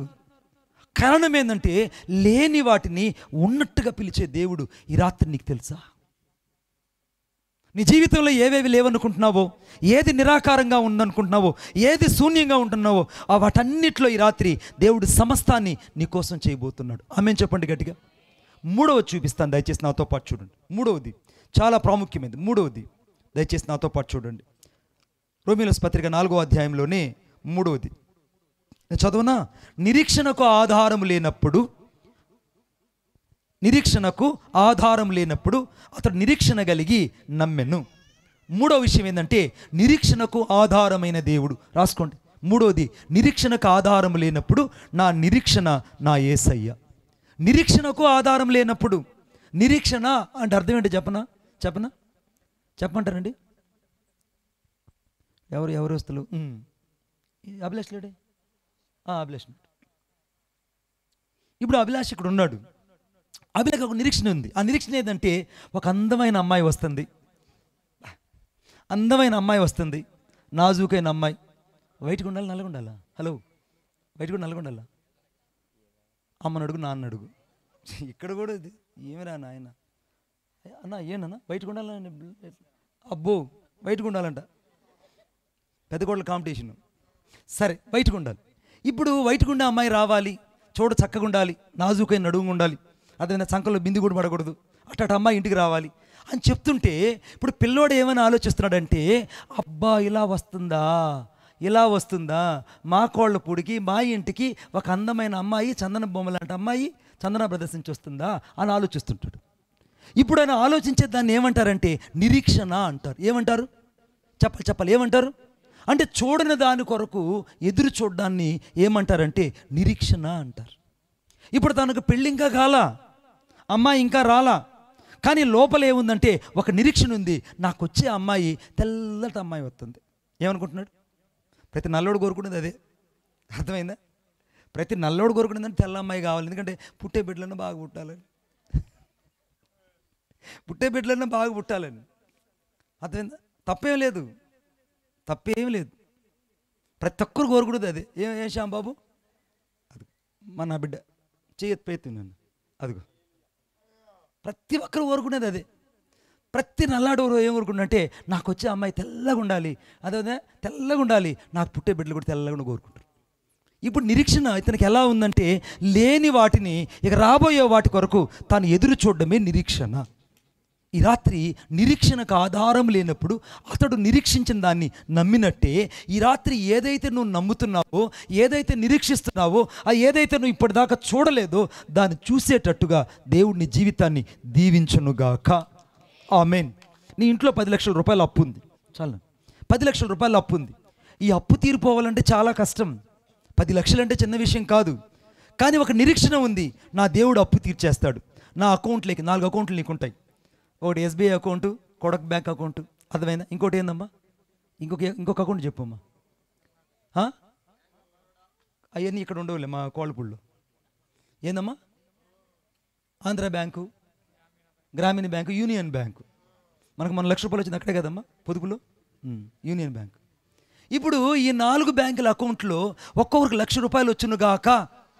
అదిగో నేను ఆమెను అనుకుంది ఎంత గట్టిగా చూడే అయ్యారు, విన్నారా? నేను ఆమెను కూడా అనలా. ఒక్కొక్క అకౌంట్లో ₹1,00,000 వచ్చునుగాక అంటే ఏమన్నారు అందరూ? ఆమేన్. ఆ ఆవ కూడా అంటుంది ఆమేన్ అని. నువ్వేం చేస్తావా ₹1,00,000? తాత నువ్వేం చేస్తావు? ఊటికి పోతారా? ఊటికి పోతావా?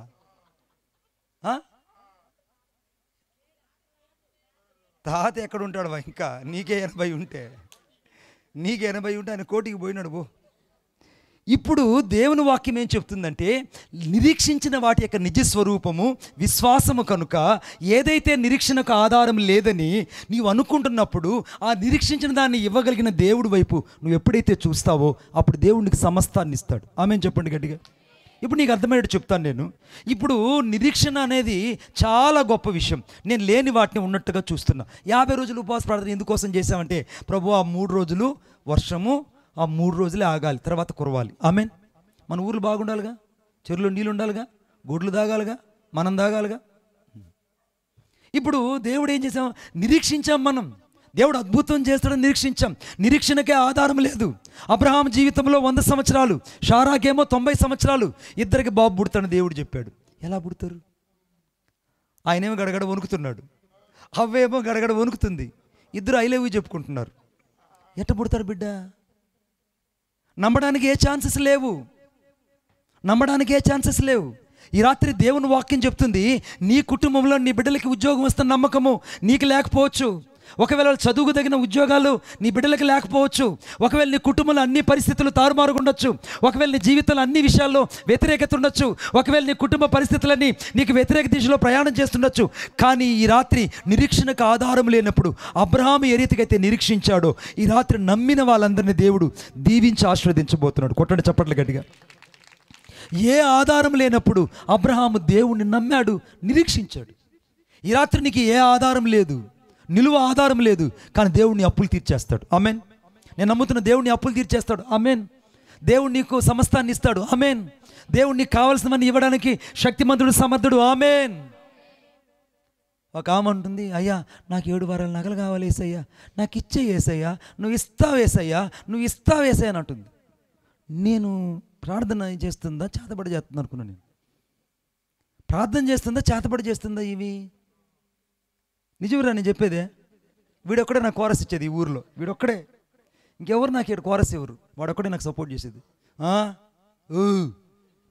ఇప్పుడు నిరీక్షణకు ఆధారం లేనప్పుడు అబ్రహాము ఏ రీతిగా అయితే నిరీక్షించాడో, ఈ రాత్రి నీకు ఏ ఆధారం లేకపోవచ్చు, నీ కుటుంబానికి ఏ ఆధారం లేకపోవచ్చు, నీ పిల్లలకి ఏ ఆధారం లేకపోవచ్చు, ఒకవేళ నీ గర్భఫలంలో ఏ ఆధారం లేకపోవచ్చు, కానీ నా దేవుడు ఈ రాత్రి అద్భుతాలు వెంబడి అద్భుతాలు నీ జీవితంలో చేయబోతున్నాడు. అద్భుతాలు వెంబడి అద్భుతాలు చేయబోతున్నాడు.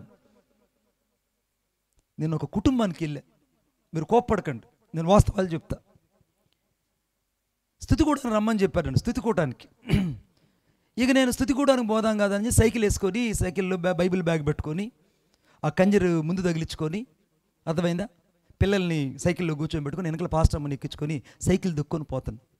నేను పోకముందుగానే ఆ ఇంట్లో స్తుతికూటం ప్రారంభం అయిపోయింది. అది నేను అనుకున్నాను, ఎంత భక్తి వీళ్ళకి, ఎంత విశ్వాసం వీళ్ళకి, అబ్బా వీళ్ళంటి వ్యక్తులు ఎవరు లేరని చెప్పి నేను మెల్లగా ఆ మెట్లు మెల్లగా మునికాళ్ళ మీద నడుచుకుంటూ పైకి వెళ్ళి కిటికీలో చూస్తే వాళ్ళు పాట పాడుతున్నారు. ఏం పాట అంటే, నా శత్రువులు నన్ను చూటినను, తెలుగు పాటేగా,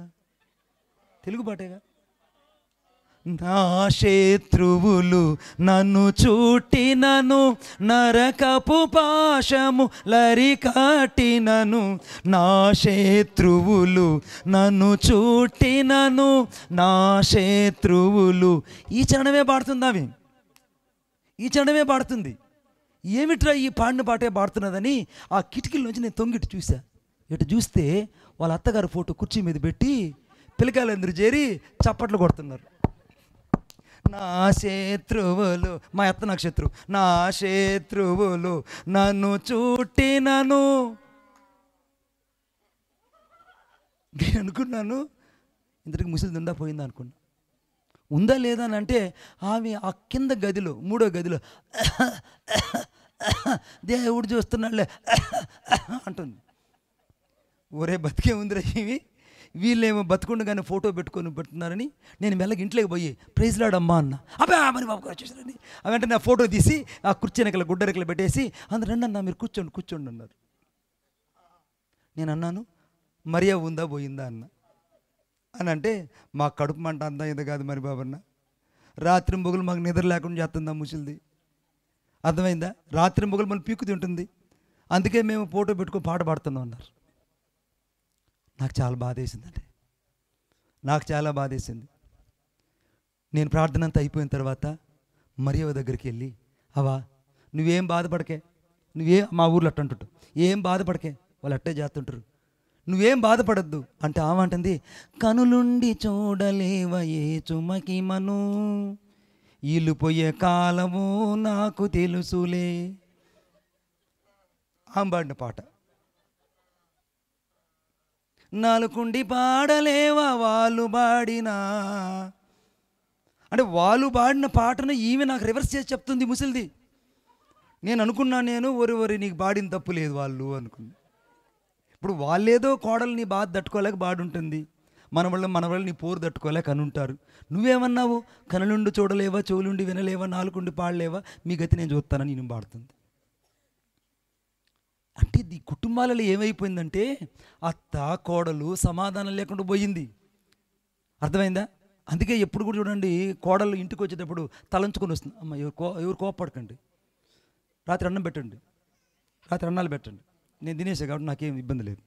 కోడలు ఇంట్లోకి వచ్చేటప్పుడు గుమ్మం కాడ తలంచుకొని ఊర్లో అందరూ వచ్చిన తలెత్తదు. హల్లెలూయా. కరెక్ట్గా 4 నెలల తర్వాత వాళ్ళందరి తలలు బయట ఉంటాయి, వాళ్ళందరి తలలు బయట ఉంటాయి. అందుకే ఎప్పుడు కూడా నాకు బాగా తెలిసింది ఏంటంటే, శారమ్మ లాంటి భార్య, అబ్రాహాము లాంటి వ్యక్తి ఈ భూమి మీద ఎవరు లేరు. హల్లెలూయా. నీ దాసి నీ ఇష్టం వచ్చినట్టు చెయ్యి అని చెప్తే నీ చేతిలో ఉంది, నువ్వు చేయి అన్నాడు. హల్లెలూయా. వాళ్ళిద్దరు ఎంత అండర్స్టాండింగ్ వైఫ్ అండ్ హస్బెండ్. ఈ రాత్రి దేవుడు నీతో చెప్తున్నాడు, బిడ్డ నేను నవ్వించడానికి ఇక్కడ నేను లేను. నిరీక్షణకు ఆధారం లేనప్పుడు అతను ఏ రీతిగా అయితే యేసు యందు నిరీక్షణ నుంచి అద్భుతాన్ని చూశాడో, ఈ రాత్రి ఏదైతే నీ జీవితంలో ఆధారం అంటూ లేదనుకుంటున్నావో అక్కడ దేవుడు అద్భుతాలు చేసి నన్ను పైకి తెస్తాడని నమ్మగలిగితే ఈ రాత్రి దేవుడు కార్యాలు చేయబోతున్నాడు. కొట్టు చప్పట్ల గట్టిగా. ఈ రాత్రి దేవుడు నీ జీవితంలో కార్యాలు చేయబోతున్నాడు. నీ రాత్రి దేవుడు ఈ జీవితంలో అద్భుతాలు చేయబోతున్నాడు. ఇప్పుడు 90 ఏళ్ళ శారమ్మ ప్రెగ్నెన్సీ అయ్యి ఊర్లో డెలివరీ అయితే చూడడానికి ఒక్కడు రాలేడు అనుకుంటాను, ఊరంతా వాళ్ళ ఇంటి ముందే ఉన్నారు. హల్లెలూయా. ఎందుకున్నారు తెలుసా? ఎందుకు ఆ వంట చూడడానికి వచ్చారంటే బిడ్డ సకరంగా పుట్టినాడా లేదా. కొంతమంది ఎట్ట పుట్టుంటాడు, వాళ్ళ అమ్మ నాన్న వణికినట్టే వణుకుతుంటాడేమో వీడు కూడా.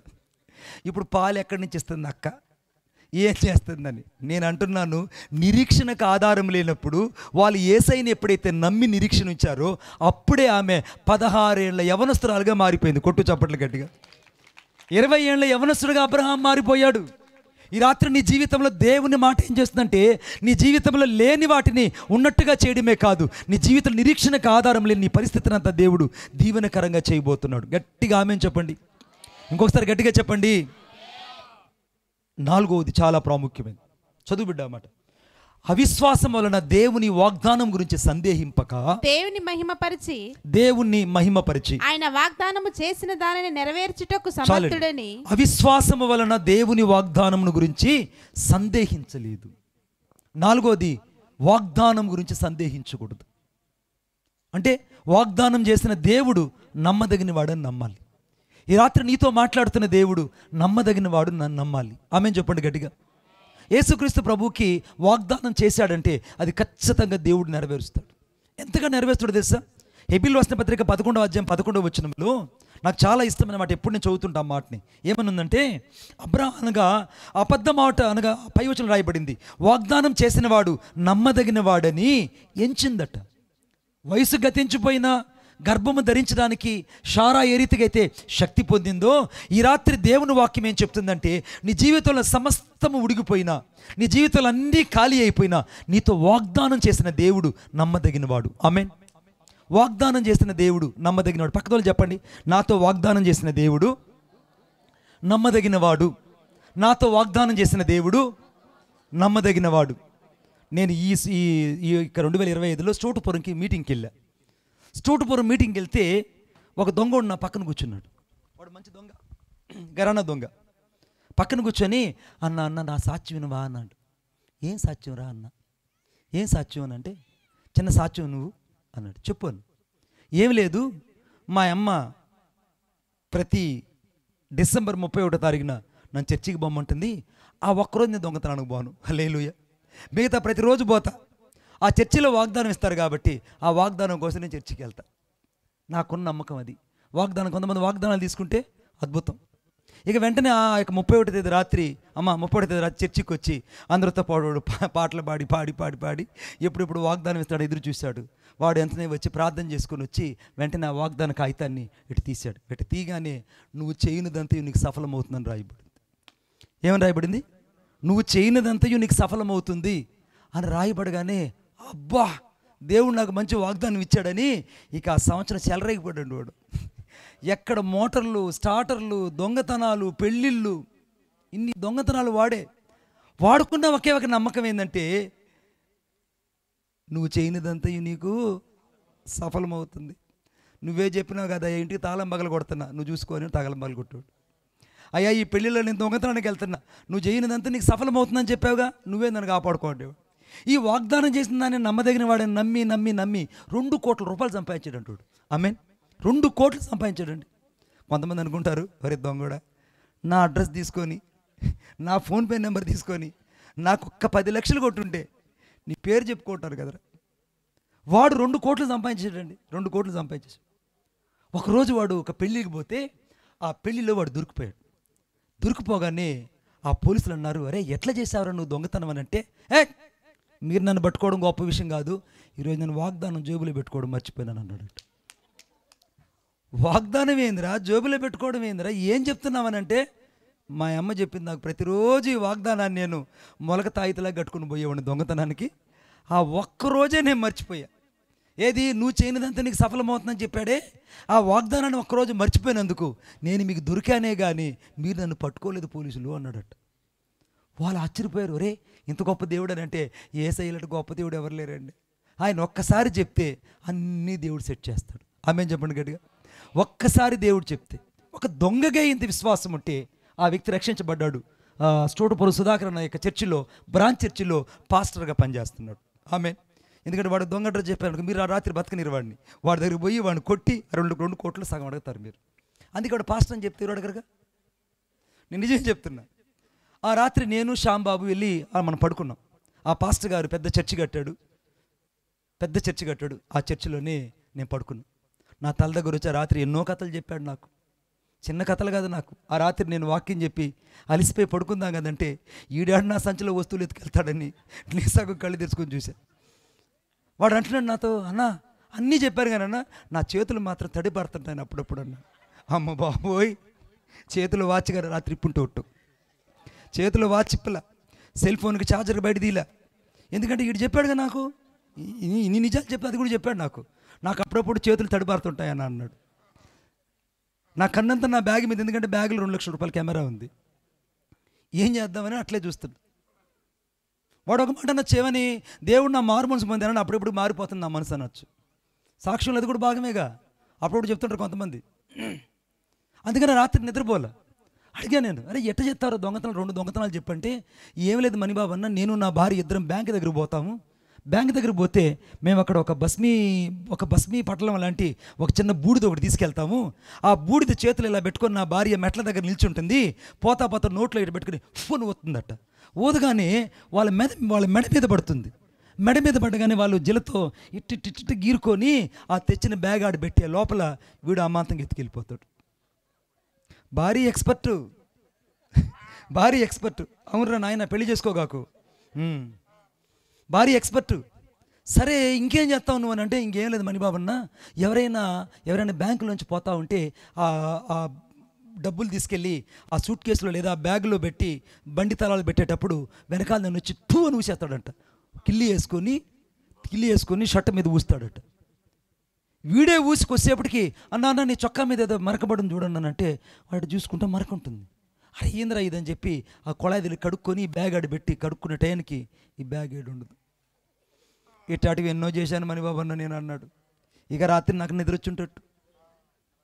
వాడుకున్న నమ్మకం ఏంటంటే వాగ్దానం చేసిన వాడు సందేహించకుండా నమ్మేటువంటి విశ్వాసం ఒక దొంగకున్నది. ఈ రాత్రి నువ్వు చర్చికి వస్తున్న దొంగవు. నీతో వాగ్దానం చేసిన దేవుణ్ణి నమ్మవు. వాగ్దానం చేసిన దేవుని యొక్క శక్తి గురించి నీకు అర్థం కాదు. వాగ్దానం చేసిన దేవుని యొక్క మహిమ నీకు అర్థం కాదు. వాగ్దానం చేసిన దేవుని యొక్క ఔన్నత్యం నీకు అర్థం కాదు. నువ్వు గ్రహించాల్సింది ఏంటంటే ఈ రాత్రి నీతో వాగ్దానం చేసిన దేవుడు సందేహించకుండా దాన్ని నెరవేర్చేవాడిని ఈ రాత్రి నువ్వు నమ్మగలిగితే ఆ వాగ్దానం యొక్క ప్రతిఫలం నీ జీవితంలో కలుగుతుంది. ఆమేన్ చెప్పండి గట్టిగా. నీకు ఏ వాగ్దానం అయితే ఈ సంవత్సరం చేశాడో, ఏ వాగ్దానం అయితే దేవుడు ఈ సంవత్సరం నీకు చేశాడో ఆ వాగ్దానం ఈ రాత్రి నమ్ము. నేను విశ్వాసంతో చెప్తాను, ఈ రాత్రి నమ్ము. దేవుడు నా కొరకు వాగ్దానం చేసిన దాన్ని నెరవేర్చడానికి శక్తిమంతుడు, సమర్థుడు. చివరిగా చదువు బిడ్డ ఒకసారి. చివరిగా దేవుని మహిమపరిచి ఆయన వాగ్దానము చేసిన దాన్ని నెరవేర్చుటకు సమర్థుడని, ఈ మాట చివరిగా సమర్థుడని రూఢిగా విశ్వసించి ఈ రాత్రి నేను ప్రకటిస్తున్న దేవుడు సమర్థుడు. ఐదవది ఆయన సమర్థుడు. యేసుక్రీస్తు ప్రభు ప్రతి విషయంలో సమర్థుడు. నీ జీవితంలో సజీవమైన కార్యాలు చేయగలడు. మృతమైన అనుభవాల్ని సజీవంగా చేయగలడు. లేని వాటిని ఉన్నట్టుగా పిలవగలడు. అర్థమైందా? నిరీక్షణకు ఆధారం లేనప్పుడు నీ జీవితంలో సమస్తాన్ని దేవుడు చేయగలడు. అంతకంటే ఎక్కువగా వాగ్దానం చేసినవాడు నమ్మదగినవాడు. నమ్మదగినవాడు. ఒక రోజున యేసుక్రీస్తు ఇద్దరు వ్యక్తులు వచ్చారు. నాయన చెవుని నాయన కావాలి రా, చెవుని అంటున్నా. ఇంపార్టెంట్ నేను దొరకవు నాయన మెడికల్ షాపుల్లో. ఇంకొకరు అన్నాను. వీళ్ళిద్దరూ, ఇతని పేరు, నువ్వు వద్దు వాడు ఎక్స్పర్ట్స్. అరే వద్దురా నాయన వద్దు. వాడు వనుకొచ్చు, వాడు జీన్స్ ప్యాంటు, వాడు టక్కు, ఎంత బాగున్నాడు వాడు. నిజం అటువంటి వాళ్ళే దేవుడు ఉంటాడండి. హల్లెలూయా. వాడిని ఎవరెవరైతే ప్రేమిస్తారో సాక్షాత్తు యేసయ్యను ప్రేమించినట్టే. నేను నిజం చెప్తాను. వాడంటే నాకు చాలా ఇష్టం. నిజం తమ్ముడు. అన్నీ కలిగిన వాళ్ళు సకల వ్యాధులు ఉంటాయి. వాళ్ళు ఏ వ్యాధి లేదు, వాళ్ళు ఏ జబ్బు లేదు. యేసయ్య మాత్రమే వాళ్ళు నివసిస్తున్నాడు. హల్లెలూయా. సరే, ఈ వ్యక్తి పేరు విచారం. ఈ వ్యక్తి పేరు ఏం పేరు? విచారం. ఈ వ్యక్తి పేరు ఏం పేరు? విచారం. ఈ వ్యక్తి పేరు సంతోషం. ఈ వ్యక్తి అంటాడు, అస్సలకి నేను ఎవరి జీవితాలు అయితే వస్తానో వాళ్ళు రాత్రి అంతా ఏడతానే ఉంటారు. నేను ఎవరి ఇంటికైతే వస్తానో వాళ్ళిద్దరు భార్య భర్త చెరొక పక్క దుప్పటి ఎత్తుకుని వెళ్ళిపోతారు. నేను ఏ ఇంటికైతే వస్తానో అక్కడ వాళ్ళ ఇంట్లో మనశ్శాంతి ఉండదు. నేను ఎవరింటికి వచ్చినా వాళ్ళు చెట్టుకొకరు పుట్టుకొకరు అయిపోతారు. నా పేరు విచారం అన్నాడు. ఏమన్నాడు? నా పేరు విచారం. నేను వస్తే మళ్ళీ పోను, నేను వచ్చిన దగ్గర అన్నాలు వండుకుంటారు కానీ తిన్నే తినరు.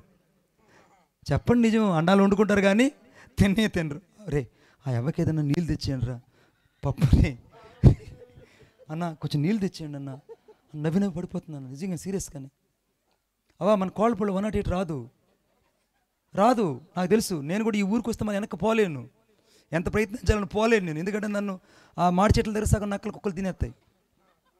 కోళ్ళపొడికి వచ్చినప్పుడు పోలేడండి, ఉదయం పూట పోవాలి. ఇంకా హల్లెలూయా. ఇప్పుడు ఈ యొక్క విచారంగా ఇళ్ళకి వస్తే అన్నం తినరు, అలుగులు ఎక్కువ, మూతులు మొరడు పోతాయి, భార్య భర్తలు ఇళ్ళల్లో ఉండరు, పిల్లలు ఇళ్ళల్లో ఉండరు, అత్త కోడలు ఒక దగ్గర ఉండరు. వీడి పేరు విచారం. వీడి పేరు ఏం పేరు? ఇది వచ్చిందంటే కళ్ళలో నీళ్ళు దారాలు గారిపోతుంటాయి. ఫ్రీ సిమ్ కార్డు వేసినట్టు. వీడి పేరు సంతోషం. వీడి పేరు సంతోష్. నీ పేరు ఊరు కరెక్ట్గా పెట్టాను, సంతోష్. ఈ సంతోష్ ఏం చేశాడంటే, సంతోష్ అంటాడు, నేనున్న చోట అందరూ నవ్వుతుంటారు. హల్లెలూయా. నేనున్న చోట ఆ ఇల్లంతా కంటే కూతుర్ని కానీ సీరియల్ లాగుంటారు. నేనున్న చోట మాంగళ్య బలం సీరియల్ లాగుంటారు. నేనున్న చోట ఆ ఇంట్లో ఎల్ఈడి టీవీ నొట్టు. నేను ఆ ఇంట్లో ఉంటే అందరికి సంతోషమని ఊరందరికీ చెప్తుంట. ఒకరోజు వీళ్ళిద్దరూ ఒకరినొకరు ఎదురుపడ్డారు. ఈ విచారం అన్నది, అబ్బాయ్ నీ పేరేం పేరు అబ్బాయ్ అని అంటే, నా పేరు సంతోషం అండి అన్నాడు. సంతోషమా అంటే నువ్వు ఉన్న చోట అందరూ నవ్వుతుంటారా? అవును బాబు, నేను ఉన్న చోట అందరూ నవ్వుతుంటారు. మరి నువ్వు ఉన్న చోట అబ్బే అది ఫ్రీ సిమ్ కార్డు లాగా అందరూ ఏడవడమే, ఒక్కరు కూడా మనశ్శాంతిగా ఉండరు. నేనున్న చోట ఎవరు సంతోషంగా ఉండరు అని అంటే, ఇతను అంటున్నాడు, అయితే నీకు నాకు సెట్ కాదులే అన్నయ్య, నువ్వు వేరే నేను వేరే, నేనున్న చోట నువ్వు ఉండలేవు, నువ్వున్న చోట నేను ఉండలేను, కాబట్టి నీకు నాకు సెట్ కాదు, కాబట్టి మన ఇద్దరం విడిపోదాము అని దూరంగా వెళ్ళిపోతున్నారు. ఇప్పుడు వీళ్ళు అంటున్నారు, లేదు మేముంటే ఎక్కడైనా సమాధానం సంతోషం ఉంటుందని ఇతను అంటుంటే, విచారం అంటుంది, లేదు నేను ఉన్న చోట ఒక్కరు కూడా మనశ్శాంతిగా ఉండరు, ఒక్కరు కూడా సంతోషంగా ఉండరు, ఒక్కరు కూడా సమాధానంగా ఉండరు, కాబట్టి నీకు నాకు స్నేహం కుదరదు, నీవు విడిపోవడం నేను విడిపోవడం మంచిదని ఇద్దరు దూరంగా విడిపోయారు. వీరు విడిపోయి ఒకరినొకరు దూరంగా ఉన్నారు. ఈ లోపల ఉన్నట్టుగుండి వారి మధ్యలోకి ఒక వ్యక్తి ప్రత్యక్షమయ్యాడు. కొట్టండి చప్పట్లు గట్టిగా. వారి మధ్యలోకి ఒక వ్యక్తి ప్రత్యక్షమయ్యాడు. ఆ వ్యక్తిని చూడగానే ఆశ్చర్యపోయారు అందరూ. ఆ వ్యక్తిని చూడగానే అందరూ ఆశ్చర్యపడిపోయి చూస్తూ ఉన్నారు. ఏంటి ఈ వ్యక్తి ఇలా ఉన్నాడు? ఇతని తల మీద ముళ్ళ కిరీటం పెట్టబడింది, ఇతని తల మీద నుంచి రక్తం దారాలుగా కారిపోతుంది, ఇతని చేతుల్లో గాయాలున్నాయి, ఇతని యొక్క వేళ్ల మీద గాయాలున్నాయి, ఇతని శరీరం అంతా రక్తసికంగా మార్చబడింది. ఏంటి ఈ వ్యక్తిని చూస్తూ ఉన్నారు. ఈ వ్యక్తిని చూస్తూ ఉంటే ఈ రెండు అనగా ఈ సంతోషము ఈ విచారము ఇద్దరు కలిసి ఆయన వైపే తదేకంగా చూస్తున్నారు.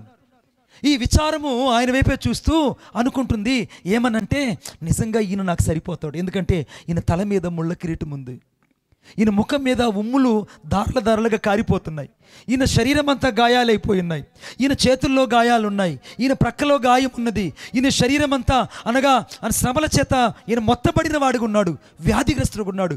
ఈ విచారమైనటువంటి ఈ పదానికి ఈయన నాకు సరిపోయిన వాడని అమాంతంగా వచ్చి, నువ్వు నాకు మంచి స్నేహితుడు అయ్యా అని గట్టిగా పట్టుకున్నాడు. కొట్టండి చప్పట్లు గట్టిగా.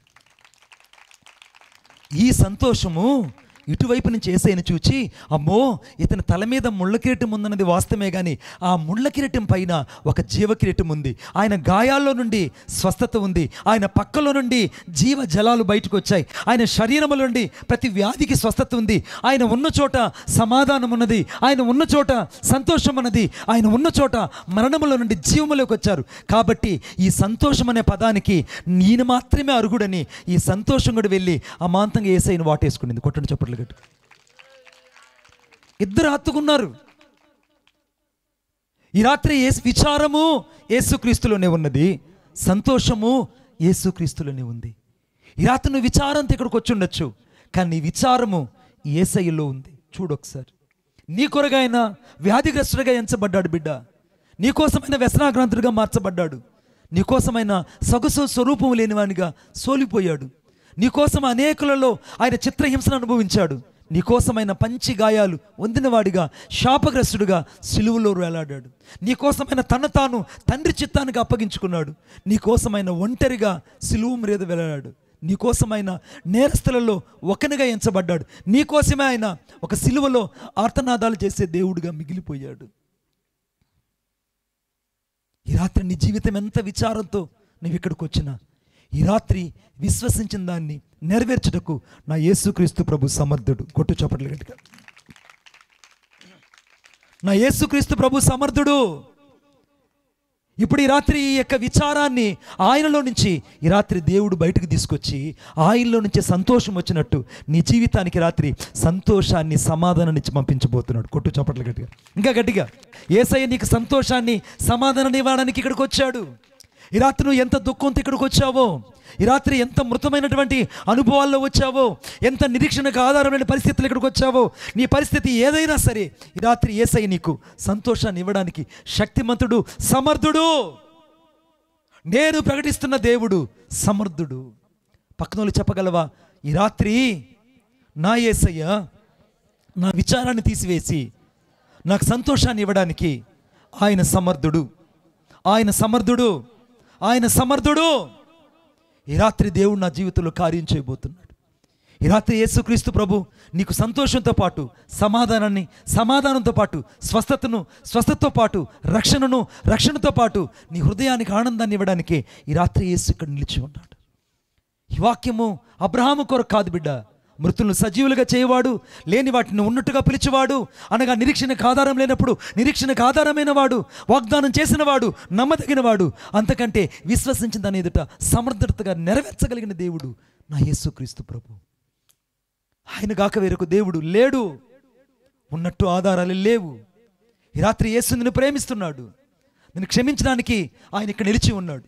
నువ్వు ఎంత ఘోర పాపివైనా, ఎన్నిసార్లు పడి చెడిపోయిన వ్యక్తివైనా, ఎన్నిసార్లు కుక్కతన వాంతికి తిరిగి ముమ్మార్లు పతనా వ్యవస్థలో పడి మరలా తిరిగి లేచి వస్తున్నా సరే, ఈ రాత్రి యేసుక్రీస్తు ప్రభు యొక్క రక్తము నేను సజీవంగా కడిగి శుద్ధీకరించి నీతిమంతునిగా చేయగలదు. కొట్టు చప్పట్లు గట్టిగా. యేసు రక్తము ఈ రాత్రి నిన్ను నీతిమంతురాలుగా చేయగలదు. ఈ రాత్రి యేసుకి నీ హృదయాన్ని ఇవ్వగలవా? అందరం లేచి నిలబడదాం. ఈ రాత్రి దేవుడు నీకు సమాధానాన్ని, సంతోషాన్ని ఇవ్వడానికి ఈ రాత్రి యేసయ్య ఇక్కడికి వచ్చాడు. నిన్ను ప్రేమిస్తున్న దేవుడు, నిన్ను అర్థం చేసుకున్న దేవుడు, నీకోసం వ్యాధిగ్రస్తుడుగా, వ్యసనాక్రాంతుడుగా మార్చబడిన దేవుడు, నీకోసం సమస్తాన్ని, నీకోసం సిలువలో రక్తం కార్చి ప్రాణం పెట్టిన దేవుడు. వెంకటరామన్న అల్లుడు.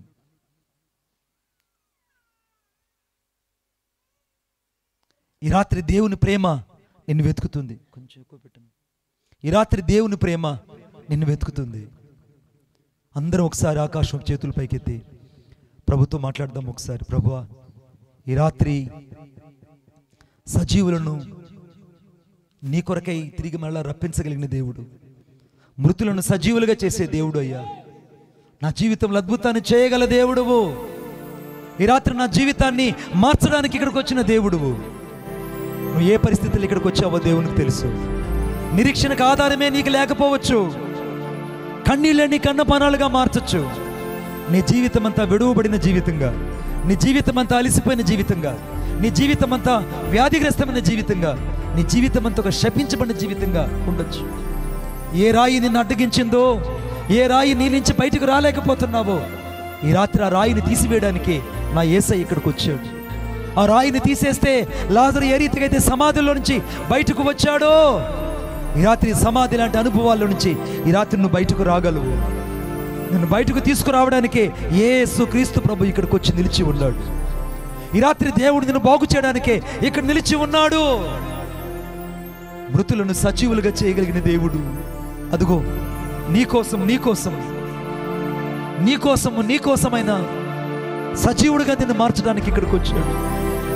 నీకోసం సిలువలో తన తాను అప్పగించుకున్న ప్రేమ, నీకోసం సమస్తాన్ని త్యాగంగా మార్చుకున్న ప్రేమ, నీకోసము రిక్తునుగా మార్చబడిన ప్రేమ, ఆ ప్రేమ నీ కొరకే నిలిచి ఉంది. ఆ రక్తం నీ కోసం ఇంకా కారుతూనే ఉంది.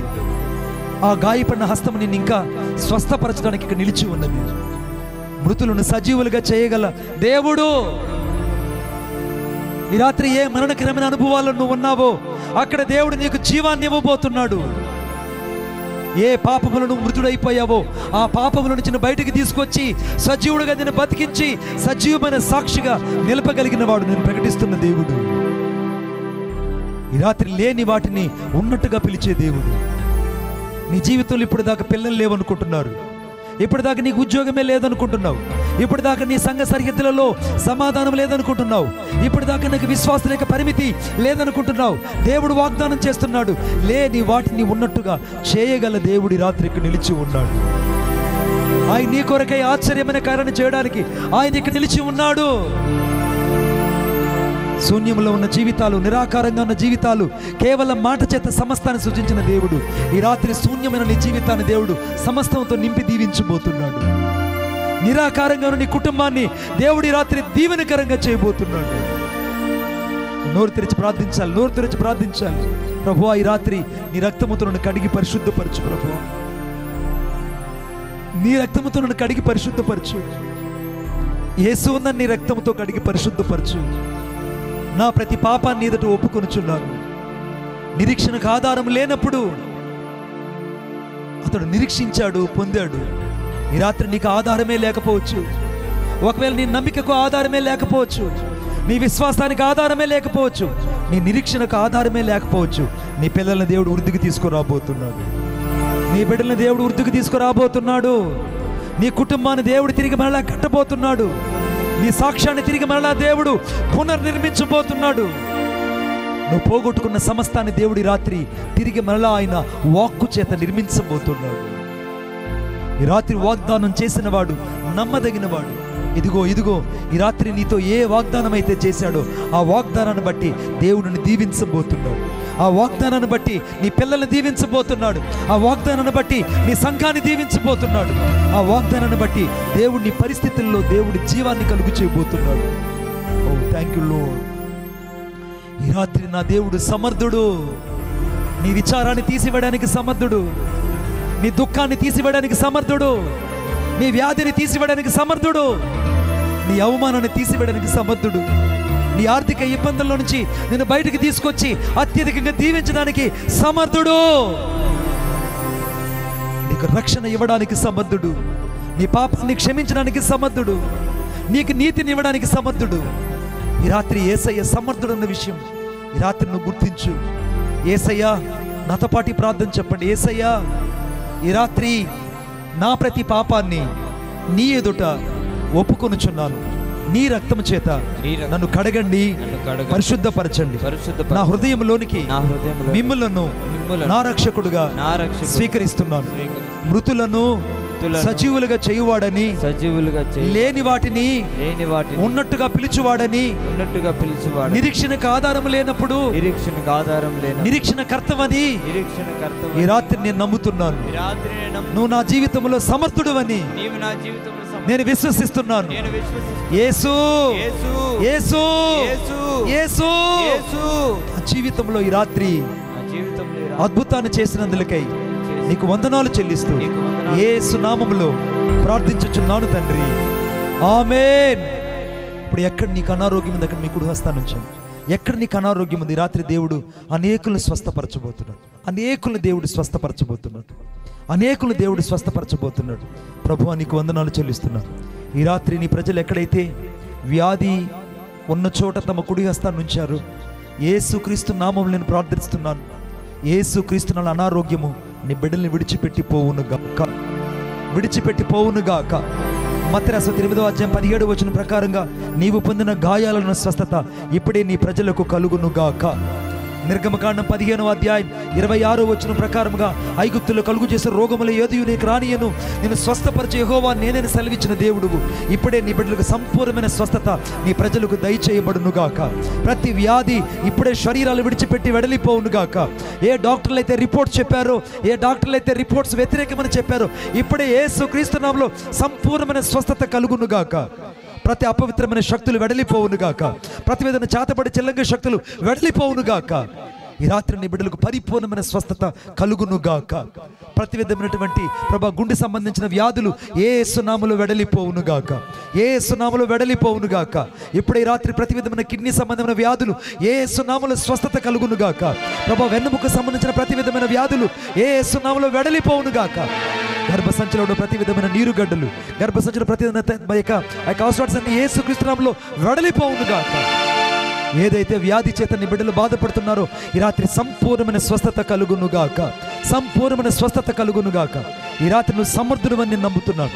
స్వస్థపరిచే దేవుడని ఈ రాత్రి నీ బిడ్డలకు ఇచ్చిన విడుదల కొరకే వందనాలు చెల్లిస్తున్నాను. ప్రతి విషయంలో మీరు ఇచ్చిన విడుదల కొరకై మీకు కృతజ్ఞతాస్తుతులు చెల్లిస్తున్నాను తండ్రి. పాపముల నుంచి విడిపించడానికి ఈ రాత్రి నువ్వు కార్చిన రక్తము ద్వారా సంపూర్ణమైన విడుదల నీ బిడ్డలకు దయచేసినందులకై వందనాలు చెల్లిస్తూ నజరేయుడైన యేసయ్య శక్తి కలిగిన నామములో ప్రార్థన చేసి వేడుకొనుచున్నాను తండ్రి, ఆమేన్. విశ్వసించువాడు కలవరపడు. ఈ రాత్రి ఎక్కడైతే నువ్వు కుడి హస్తాన్ని ఉంచుకొని ఉన్నావో మీరు ఇక్కడ పరీక్షించుకొని చూడండి. దేవుడు ఒక అద్భుతాన్ని చేసి ఉన్నాడు. The God has done the great miracle among us. ఈ రాత్రి దేవుడు ఒక అద్భుతాన్ని చేసి ఉన్నాడు. ఈ రాత్రి దేవుడు నా జీవితంలో అద్భుతాన్ని చేసి ఉన్నాడు, నన్ను స్వస్థపరిచాడనే వాళ్ళు మీ కుడి హస్తం పైకి చూపించండి. మీకోసం ప్రార్థన చేస్తాను, మీకోసం నేను ప్రార్థన చేస్తాను. మీరు ఒకసారి చెక్ చేసుకోండి. ఇది కలిబుడ్లు మాటలు కాదు, కల్పిత కథలు కాదు. ఈ రాత్రి నువ్వు చెక్ చేసుకోండి.